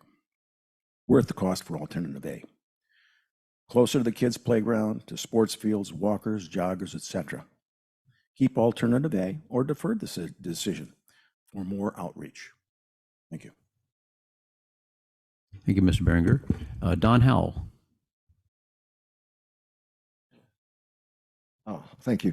Just very briefly, I tend to agree with everything that Mr. Pearson said. Having been present in those earlier discussions where we had resolved where the location should be, I do appreciate the arguments that were given for moving it. I think they're very cogent and very reasonable, but I think that the thing that really trumps it is that proximity to the parking lot. If there's anything evil going to happen, you can imagine someone driving up in a car right within feet of that thing and then spiriting away somebody from out of the restroom. Or as Mr. Pearson said, making it more available to other users of the community who are not using the park. So I think the safety concern and the fact that the previous board has already settled on a location, those two items suggest that we should just continue with the project as originally planned. Thanks. Thank you, Mr. Howell. Any more people in the hall who want to comment? Ms. Dodson, anyone online wants to comment? Yes. Jeffrey? Jeffrey? Yes. Hey, can you guys hear me okay? Yeah, I can, yes. Okay, perfect. It just seems to me that this restroom would be open to a lot of people that aren't necessarily members of the Cambria community. And even for the Cambria community itself, I'm just curious, as somebody who's been waiting for water and the ability to build for over 20 years, how water is allocated to a project like this, and essentially that the city can just jump in line and get ahead of everybody who's been paying taxes and waiting to build for the last 20 years. There just seems to be conflicting information. Either we can all build or we can't. There's either a drought or there's not. There's also a simultaneous atmospheric river emergency in California. So I think to that point, CCSD should pull the drought information off of their website. But I'm curious where this water is coming from, if the Coastal Commission is aware of this project, because this is definitely enough water that it would surpass that of an average household.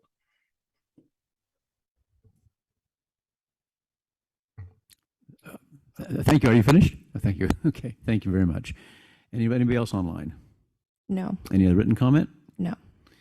Okay. Thank you. To aid our discussion of this as we go forward, is it possible to get Mr. Green online or even Mr. Aguirre, because they were mentioned, and I want to get my question. I have a question about the item of information that Mr. McElhenney offered at the start, that we now have the building permit from the county, not just a land use permit, but a building permit, and what would be the impact in terms of delay of adopting a new location for the installation? And I think maybe who the best person is to talk about that, if it's Mr. Green or So Mr. I have Gray. Mr. Green Okay, good. on the line. Mr. Geary is not on Zoom. Okay. Yeah, that's my question. What is the impact in terms of delay? We were talking a little bit about money, but time. Yeah, President Gray, good afternoon. Yeah, thank you. Jim Green, Utility Director. Minimum time would be, if the county had to recall this, would be 4 to 6 weeks. We could even go as far as like what we had to took place in today for the skate park, for where it actually become a public hearing. It's very de minimis. I see some beneficial sides to the relocation. I'm kind of agnostic to locations right now, as we've received the permitting for it, and that's quite a hurdle. It's been quite a hurdle for this. It's been going on for quite a long time, so it's nice to see it culminate. It is a very small move, but it would be something that I wouldn't be comfortable with that without notifying the county. Thank you. I'll open it up to discussion by the board members. Dr. Dean. I just wanted. Oh, sorry. Could I ask a quick question before? Please. You go ahead. Because I think this is going to be brief. The drawings and Mr. Green, if you can confirm the roll of drawings I was given from Monty Soto's office showed the permit drawings as configured on the drawings we've shown, with the restroom doors facing the parking lot, what one of the speakers, stated that the permit drawings show the doors facing the playground area. So can you confirm what is on the construction drawing, I mean, the permit drawings? I'd have to actually pull up those permit drawings and take a look. From my understanding, it was facing what would be Main Street, not the parking lot. Talking about, in other words, facing the picnic area. Well, facing what would be the F&R yard or rodeo grounds. Yeah, okay, yeah. Yeah. Okay. That's my understanding too. Yeah, I should have brought the roll with me. Is it possible to take a quick look? Because I like to verify, as I looked at the roll of drawings, I was surprised to see that configuration myself. And meanwhile, other comments. Okay, yeah, because that was a question I had about, and it's a little bit complicated, but I think like 2 years ago or a year and a half ago, the board actually voted to rotate the restroom, I think 90 degrees. October 13th, 2022. I'm close. And I have the agenda report here, and I have some really questions. Close. Yeah, year and a half ago. Yes, and that might be worth noting. So that, in other words, what we see in this picture here is not the, I'm talking about pages, is the second of the two pages. That is not what is going to be, what has been permitted, right? Somebody answer that question? Mr. Green? I'm sorry, I was looking for that one more time. Oh, so yeah, we're looking for that. The picture that we have on our agenda is that is not what the current permitted location is, orientation is. Mrs. Dodson is going to pull up that good. agenda packet. It's page 21 of that agenda packet. 21, Yeah. okay. Right, because that was a surprise when I saw that on the permit drawing, the June 2023 permit drawings that were submitted to the county. And because I asked Lindsay, I said, that's not what I thought it was going to be. And she said, well, she got the digital drawings from Civil Design Studios. And As I think our discussion was that it was a more logical orientation facing the picnic grounds. Yes. Right. Yeah, Same that was the conclusion. idea. Yeah. Yeah, Ms. Sutherland. Yeah, please. I kind of just want to remind everybody that the ad hoc committee right now is designing the park. So everyone keeps saying it's facing the playground, and we have generalized locations where things are, but we haven't designed it yet. So the bathroom could be there, but the playground, picnic areas, they might shift. Just FYI. Okay, well, you have a picture of the playground on there. So I'm Yeah. assuming that's one of the places you're considering. But We if are I can considering. continue, please? Yeah, please. So Director Dean, go ahead. Okay, could you move the pictures to the right a little bit? Is that possible? So that we can see. To show more of the left. more of Yeah, that. exactly. The dog Okay. park area.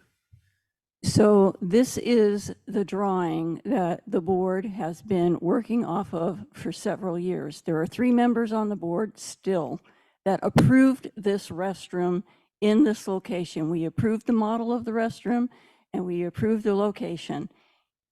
We approved this location because we assumed that it would be close to the playing fields, the picnic areas, and the playground, however they're arranged, but the playing fields is a done deal. They've already been graded. This is a good location for it because it is in an area where families coming there with children can keep an eye on their kids going to the bathroom and their other kids that are still in the play area, the playing fields, or the picnic grounds. We did say that the restroom doors would face those areas, not the parking lot. There has been an argument that facing the parking, having it next to the parking lot would be more visible to F&R. F&R can see it in this location as well, with those doors facing the playing areas. F&R has a job to do. They're out there all day long doing their work. They're not sitting there in the F&R yard looking at the bathroom. Okay? The other thing is the F&R building is supposed to move, and it is supposed to move next to the parking lot with the back of the building by, facing the parking lot. So they're not going to be able to see it from that direction. So if you put the restroom, and I went out and I looked, if you put the restroom where you're talking about next to the parking lot, not only is it closer for some person to come and grab a kid, and what brings to mind is that 4-year-old that was grabbed out of Target and drug into the parking lot. But for the safety of the kids, it needs to be closer to where the families are going to be. When you go into that parking lot and you look at where it's staked out now, you would be looking at the block end of a building, which will be partially blocking the view of looking through the ranch towards Highway 1. Where it is currently located on the map, which the board approved in 2022, you would still see that long view shed of the park. Putting it a block building next to the parking lot like that, knowing that F&R and the water treatment facilities there are going to move close to the parking lot, will make it like you're driving into an industrial area, as far as I'm concerned. I'm also concerned that once we pave Rodeo Grounds Road, I have been on enough bus tours to know that a tour bus is going to go to the easiest location it can to unload its 40 or 50 passengers to use a bathroom. And this will be an easy location for it to turn around and just stay parked there.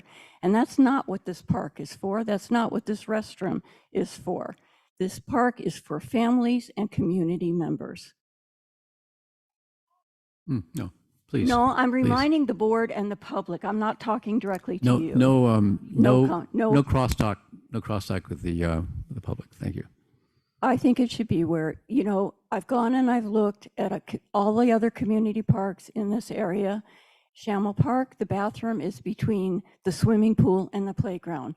Morro Bay, the bathroom is next to the playing grounds, with the doors facing the playing ground.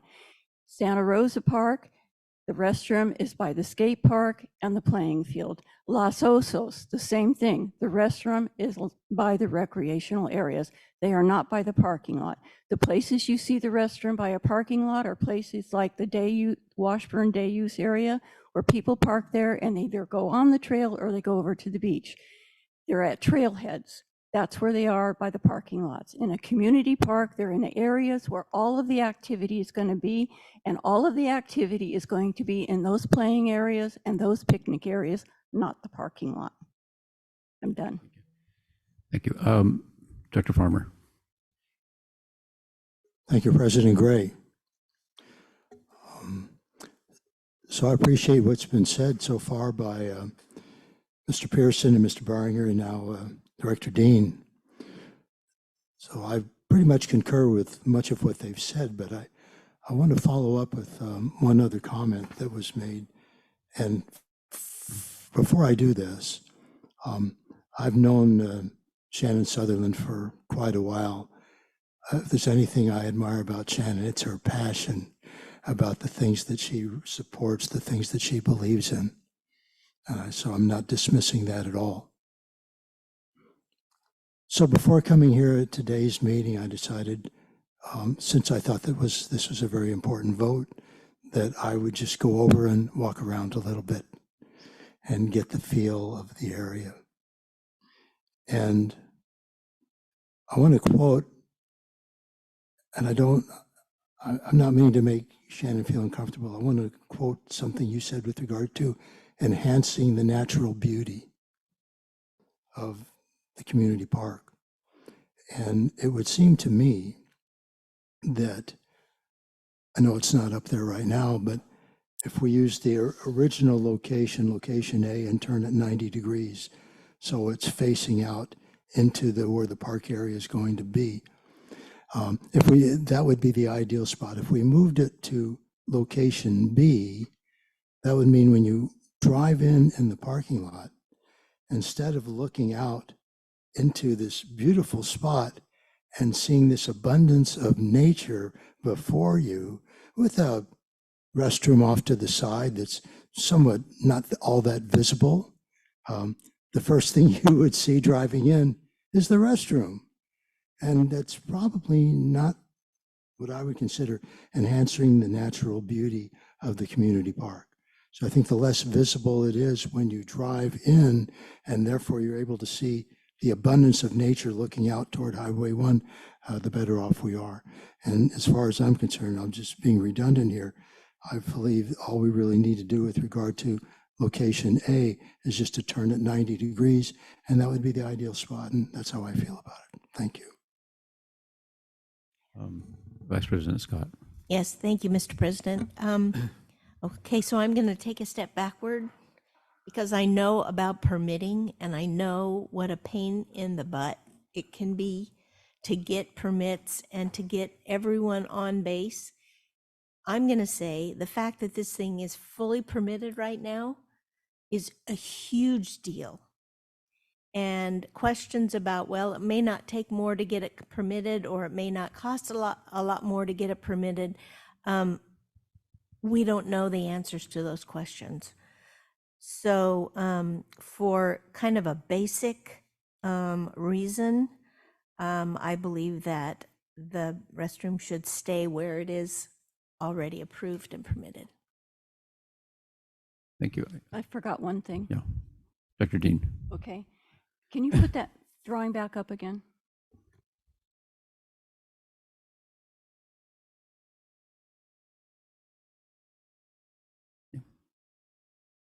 Down so you can see the whole area a little bit more. I want you to notice that we are required to have ADA trails to the playground as well. Mm-hmm.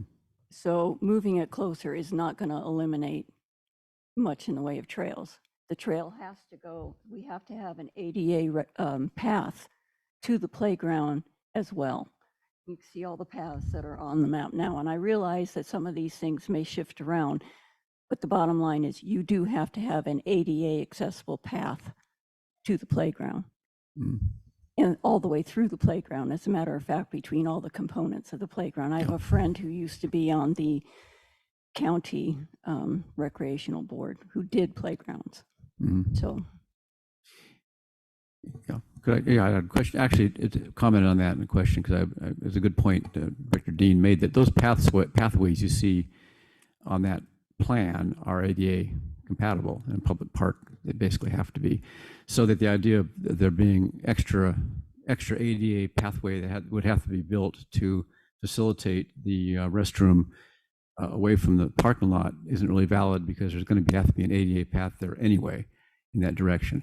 My question, I got to make sure I'm clear about what we're voting on here, because the proposed option A in the agenda packet is quite a bit different. It's rather different from what we see in that map there. And what is this? Is option A what we in fact decided on back in October 2022? It is option A, but the doors should face the playground. Okay, the doors face the playground, and the pathway was pretty much not decided on, but the orientation that you see there on the screen is actually the valid, that is the actual thing we'd be voting on as an alternative to the new, to B, rather than this orientation on the agenda page, which has the doors facing toward the parking lot. President Gray, maybe I can ask Mr. Reaper. It's good to know. I mean, who did the submittal to the county, if he might have a that'd be moment to pull up the actual submittal to the county. Thank you. That'd be very helpful. Because the question is not so much what did the board vote on in October of 2022 or 2022, but what is in the permit drawings. Right. What are we permitted? That's exactly what's in question. Yeah. Now, it should be what we voted on, but it should be. But the data I have indicates that it may not be. I think the only difference may be the direction of the doors.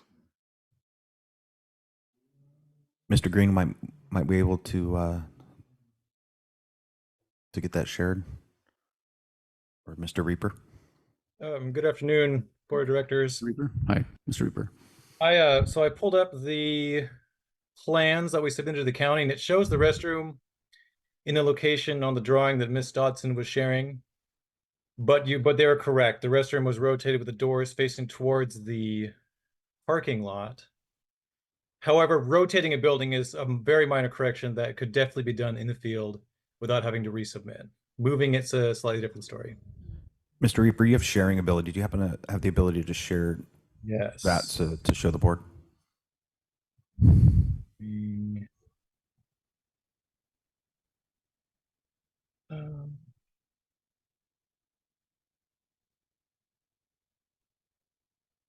So the first time I've done this, bear with me, please. Where is...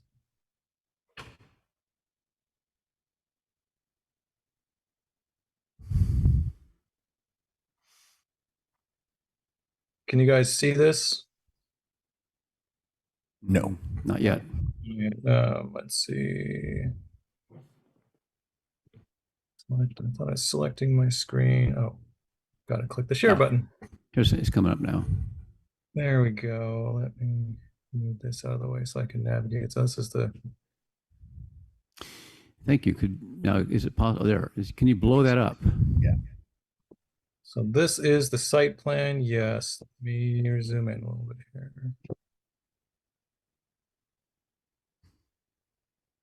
Okay, just move it slightly. There we go. Go. Okay. By the way, don't blow it up, just enlarge it. Enlarge it. So we are actually dealing with that. This is the plan that was approved. Okay, but we can still rotate it We can rotate it if we want. so that the doors face the playground. Yeah. And the pathways and such are those also part of the building permit, that pathway from the parking lot, or is that something that is adjustable? That I'm not so sure about. Yeah. I think the lineal length is what's approved. The orientation or direction, or if they meander, is up for our interpretation. Okay. So basically, we're talking about some flexibility in the orientation of the restroom and of the pathway, location of the restroom, which includes, of course, the plumbing and the foundation and those things. That is pretty much set in that spot in the permit. Correct? Yes, correct. Yes, okay. Thank you. I don't have any further questions. Vice President Scott. Yes, thank you. My question would be, if you go to the county and you ask them if we just can change where the doors are, and they say, no, you have to go through re-permitting or whatever, that we bring it back here before we make a decision. Yep, Vice President Scott, yeah, we would absolutely do that. It is our interpretation at this point that wouldn't even need to be mentioned to the county as far as just turning the building on the existing site in which it is. I just want to relay that staff will execute whatever the board wishes. Just from staff's perspective, there's been a lot of public comment about not getting things done. Yeah. And so we're just really excited to get it done, and we're really close to that. And so that's where some of our anxiousness comes from in terms of getting it done. But again, we will execute the board's will.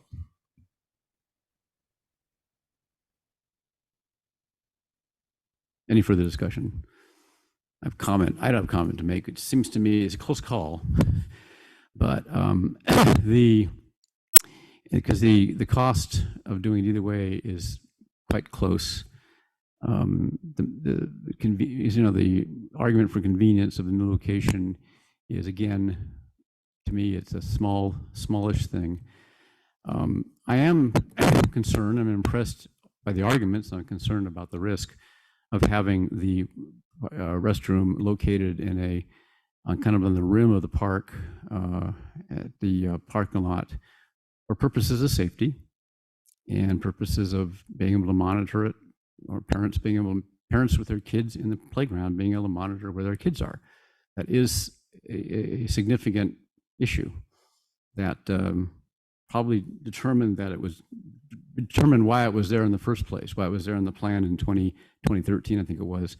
And and it was, I think that original plan had it facing the park. So there was a reason for that. It wasn't maybe just totally random. And I do think that's still a valid reason for keeping that orientation and that location pretty much intact. So, I would be inclined to kind of go with where we are now. And then, and as Vice President Scott was saying, you can throw things back to the county, and if things go well, it takes a few weeks. If the county is, we know how it is, that's the speed of government. Things can slow down. Things can, not be as fast as you'd like, and you'd be talking about a couple months maybe. We're taking a risk by sending it back to the county for further work. So, I mean, my inclination is to stick with where we are, but obviously let the board decide. Any other further discussion? Dr. Thomas? Yeah, it sounds like if the majority of the board is keen on having it in the location it's been drawn at for a decade, but facing to the, towards the playground, proposed playground area, then essentially no action needs to be taken, because the general manager and utilities manager and program manager have clued us in that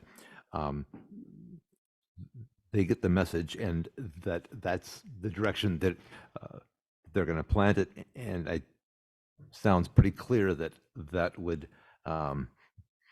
not even have a conversation with the county. I'd like to, make sure I heard that right. The action would be to, if we're going to, well, just leave it there for now. Maybe hear from the general manager on that assumption.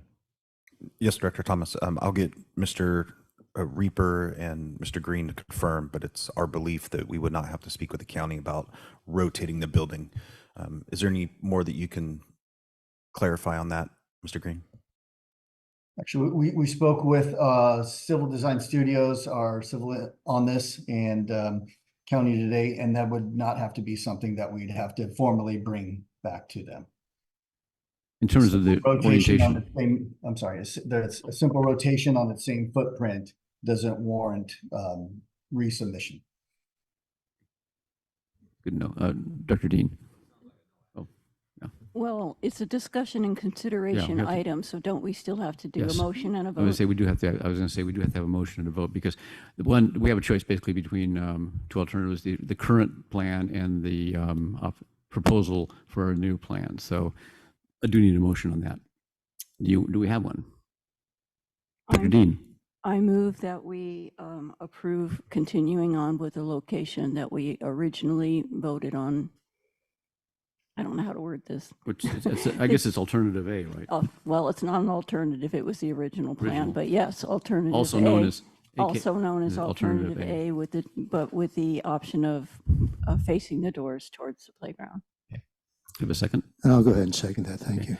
It's been moved and seconded that we adopt or continue with the plan as previously adopted, to have, which here is called alternative A, to have the restroom installed in the application drawings that are currently permitted, with any changes that are allowed within that permit condition. Director Dean? Aye. Director Farmer? Aye. Director Thomas? Nay. Vice President Scott? Aye. President Gray? Aye. We have one more, let's see, two more items. Two more. Okay. Oh, these are actually simpler than my look. The next one would be the going up to 6B, which is discussion and consideration of selection of an alignment alternative for the San Simeon water and wastewater pipeline replacement project. And there's been a development in that, which General Manager McElhenney will explain to us. So we just go ahead and also just introduce the item too. Absolutely, President Gray.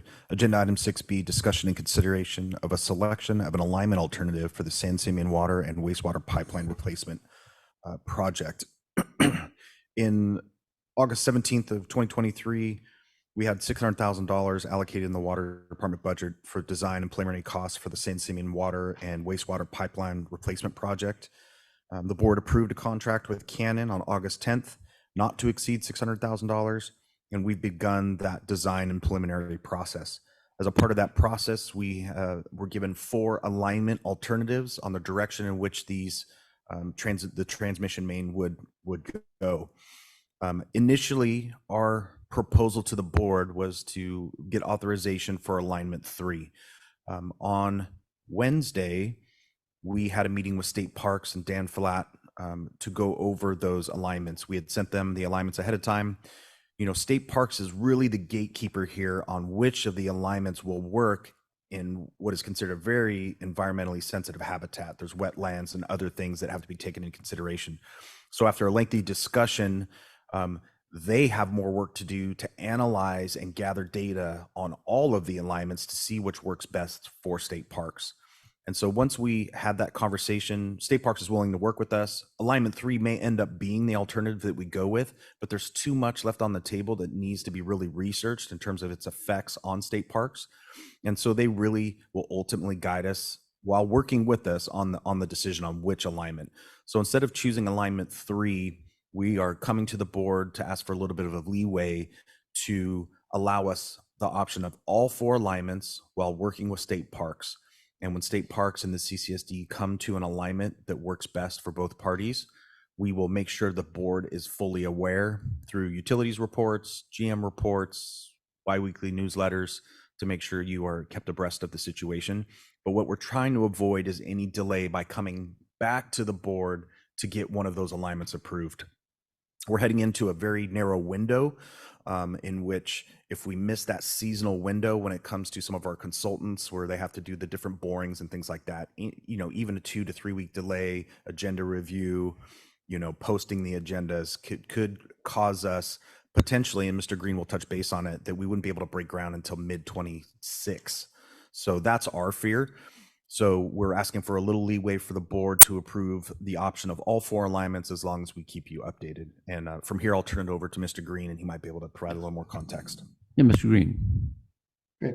Thank you, General Manager McElhaney. Yeah, we did meet with Doug, Dan, and Katie, their environmental for California State Parks on Tuesday, where we received a right of entry for our consultants, environmental, and our geotechnical to go in and go ahead and start performing botanical assessments, wetland delineation, and begin some geo evaluation.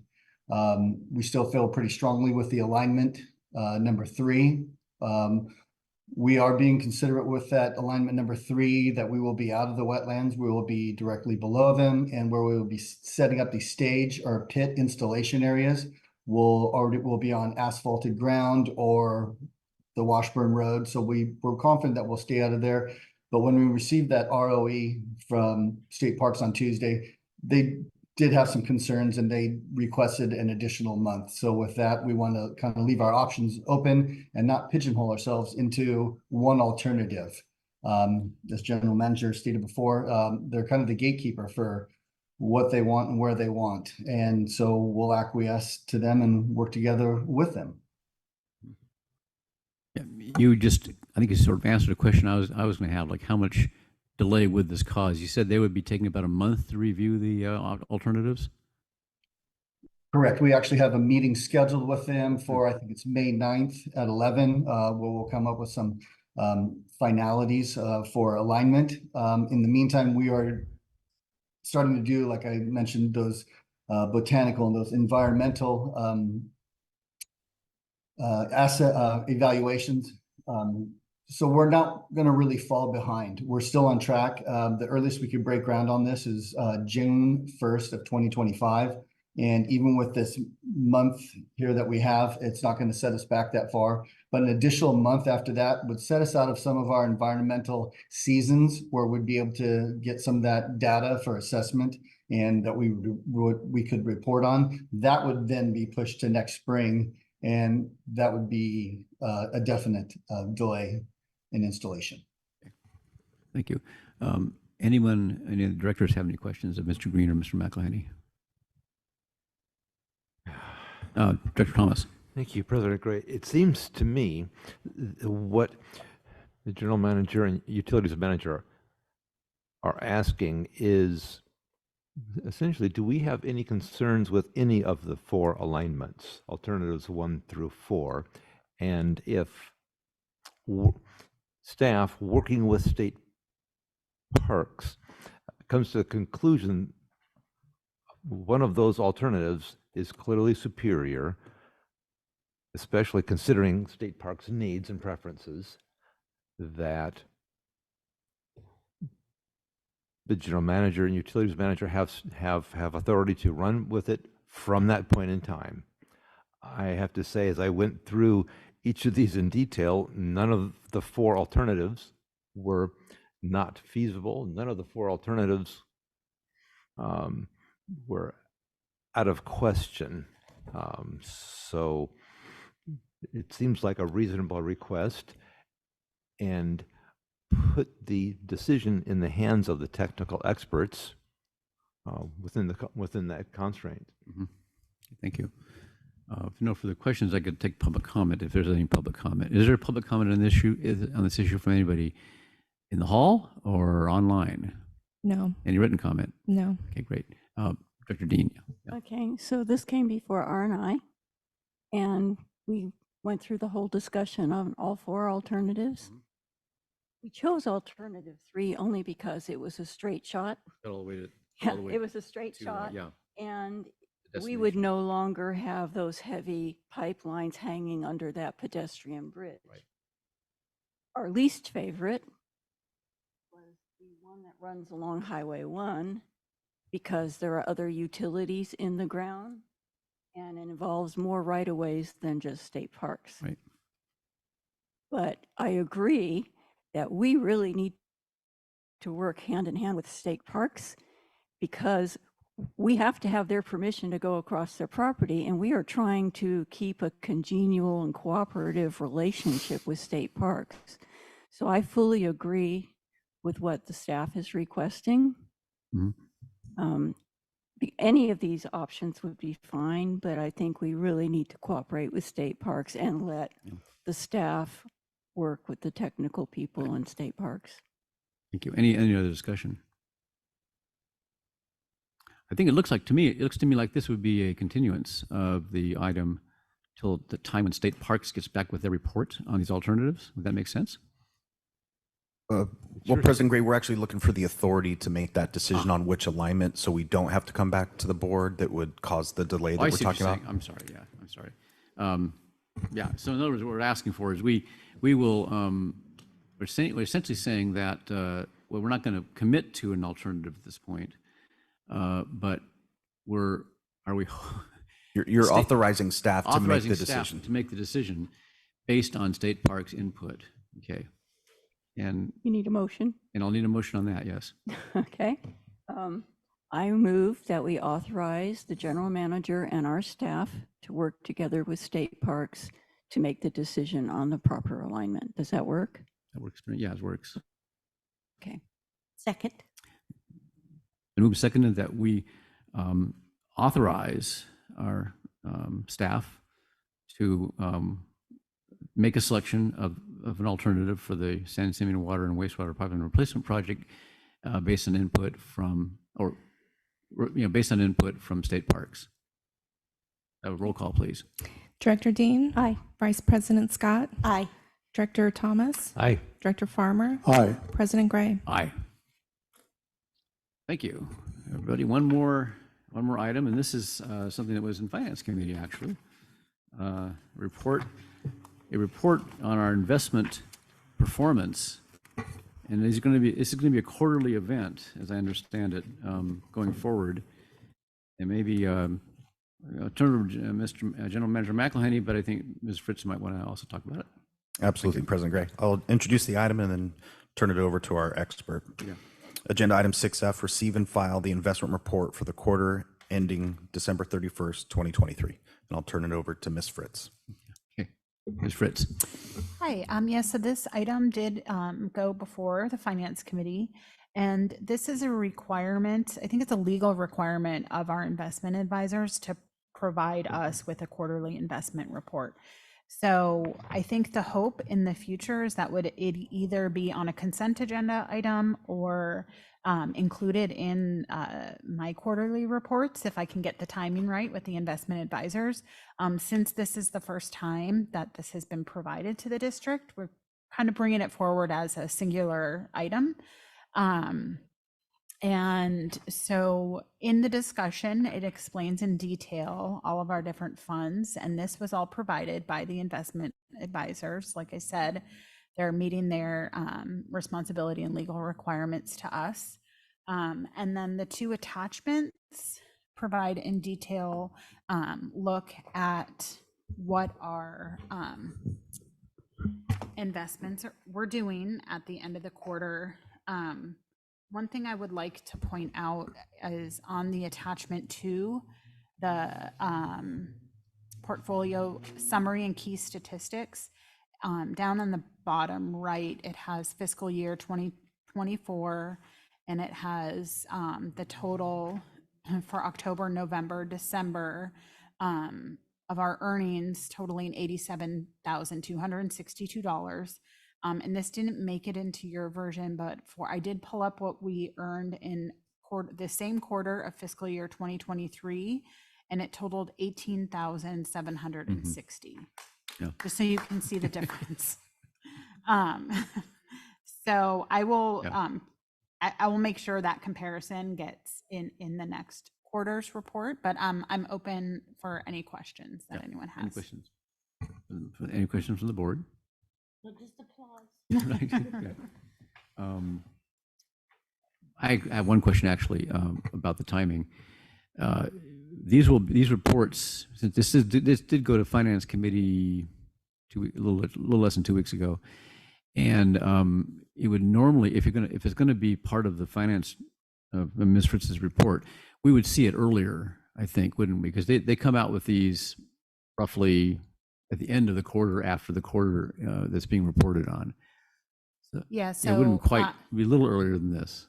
Yeah, because you're reviewing the finance committee. Sorry, not you. The finance committee is reviewing the third quarter report at the end of this month. Yeah. So then it would be before the board in May. So I was thinking of the investment report. Correct. So if I was able to get it in my quarterly report, is that what you were asking? Right, exactly. Yes, we would be seeing it a couple more. Yes, we're about 2 months late here with this, but I have to work out the timing with our because it could be, because I mean, it's not necessarily something that has to go to the finance committee, if it's going to be just an informational item. That was my thought, is that in the future, this could just either be on the consent agenda or in my quarterly report and not have to go to the finance committee every time. That would make it more timely. Thank you. Any other questions? Any public comment on this item? Any comment? Writing or online? No. Okay.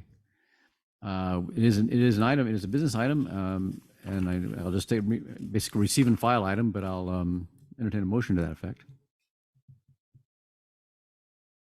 Still have that. Do we need to make a motion on a receive and file? It's late in the day. I can make a motion. Mr. Carmel, is he there? Well, you don't need to, but it's better if it's in the record. So yes. Okay, let's do it then. Okay. I like a motion. I'll entertain a motion. I move that we receive and file the investment report for the quarter ended December 31st, 2023 as presented. Second. It's moved and seconded that we receive and file the investment report for the quarter ended December 31st, 2023. Can I have a roll call? Director Dean? Aye. Vice President Scott? Aye. Director Thomas? Aye. Director Farmer? Aye. President Gray? Aye. And good job, Ms. Fritz. Yes. I mean, it's very encouraging to see the results, and also the presentation is very good. So I look forward to seeing more of these. Our next up items, actually, I'll take these as a set. Item 7A, B, C, D, and E are reports of committees.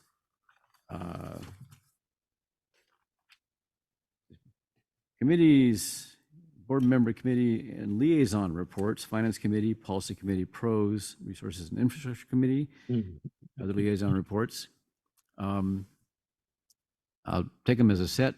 Does anyone, first of all, on the board have any questions regarding or elaborations regarding any of these reports? Vice President Scott. Yes, thank you, Mr. President. I would just like to make sure that people have read, and I'm sure you all have,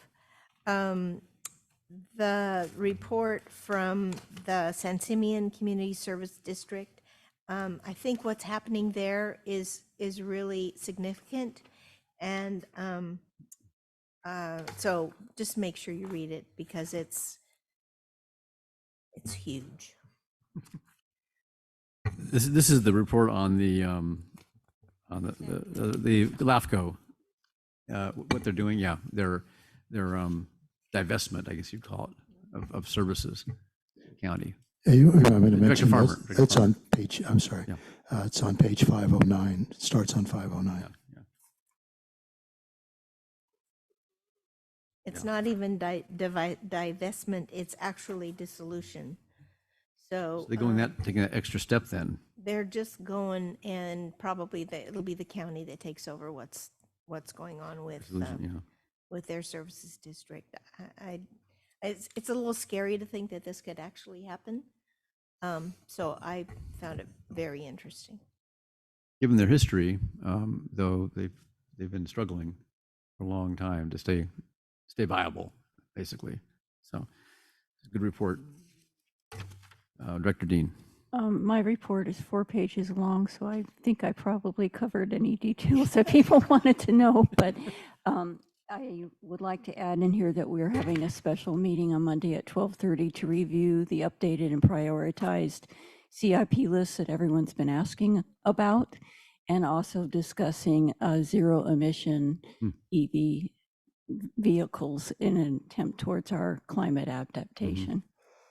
So that means you'll actually be discussing the priorities, not simply the prioritization method.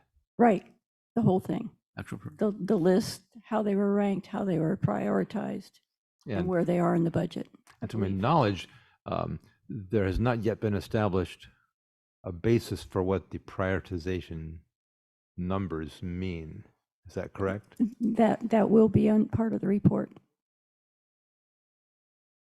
So you said Monday at 12:30. Monday at 12:30. We did discuss what a B, a 1, 2, and 3 would be at our last meeting, and we will include that in the discussion this time. I'm not sure if it's in the paperwork, but if it's not, we're still going to discuss it.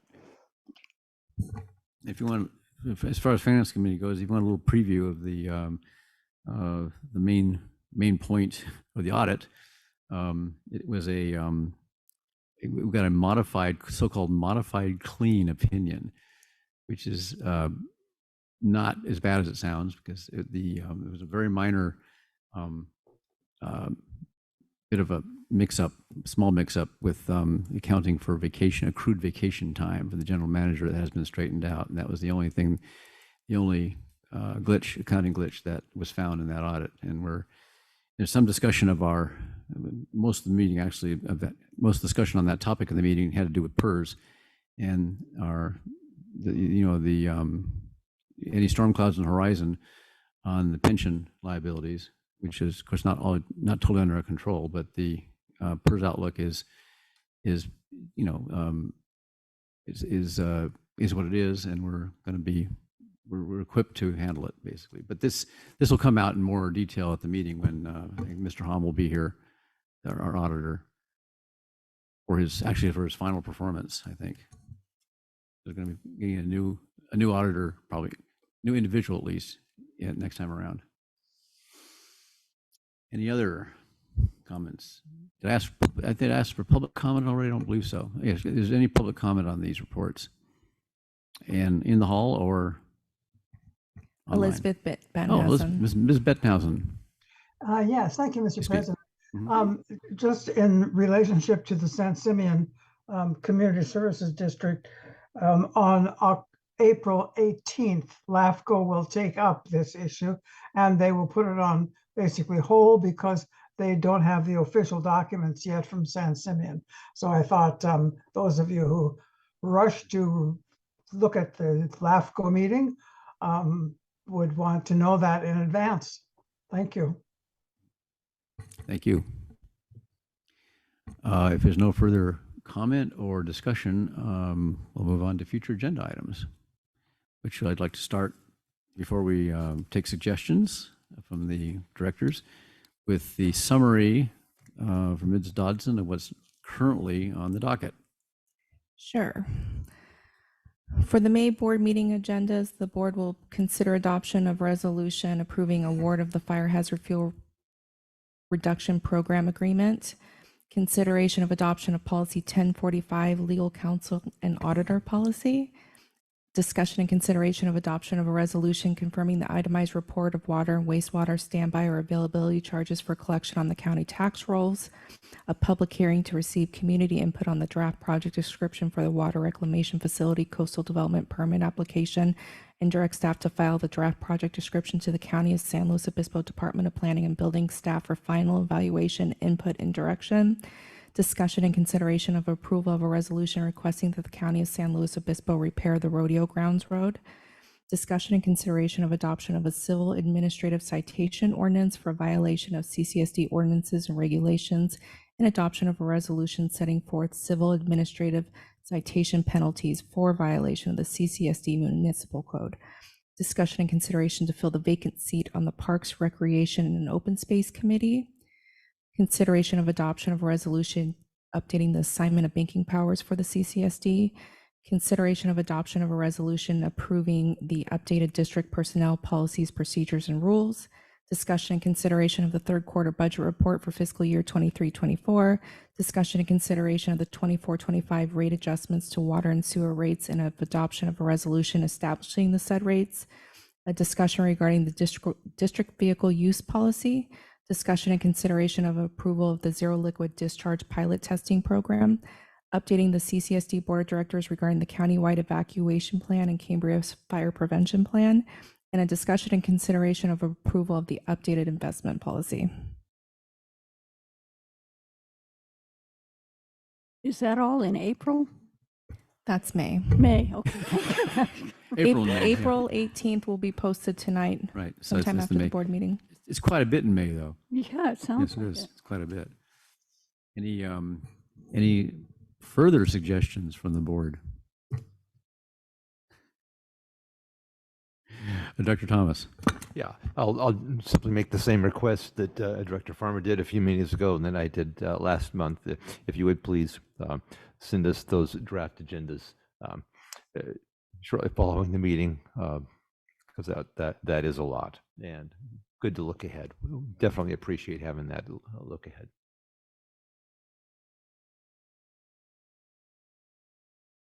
I guess I could ask for public comment too. Is there any public comment about people out there wanting in the hall or online wanting items? No. Okay, great. I guess we're done. Thank you all. I hereby adjourn this meeting at 3:39.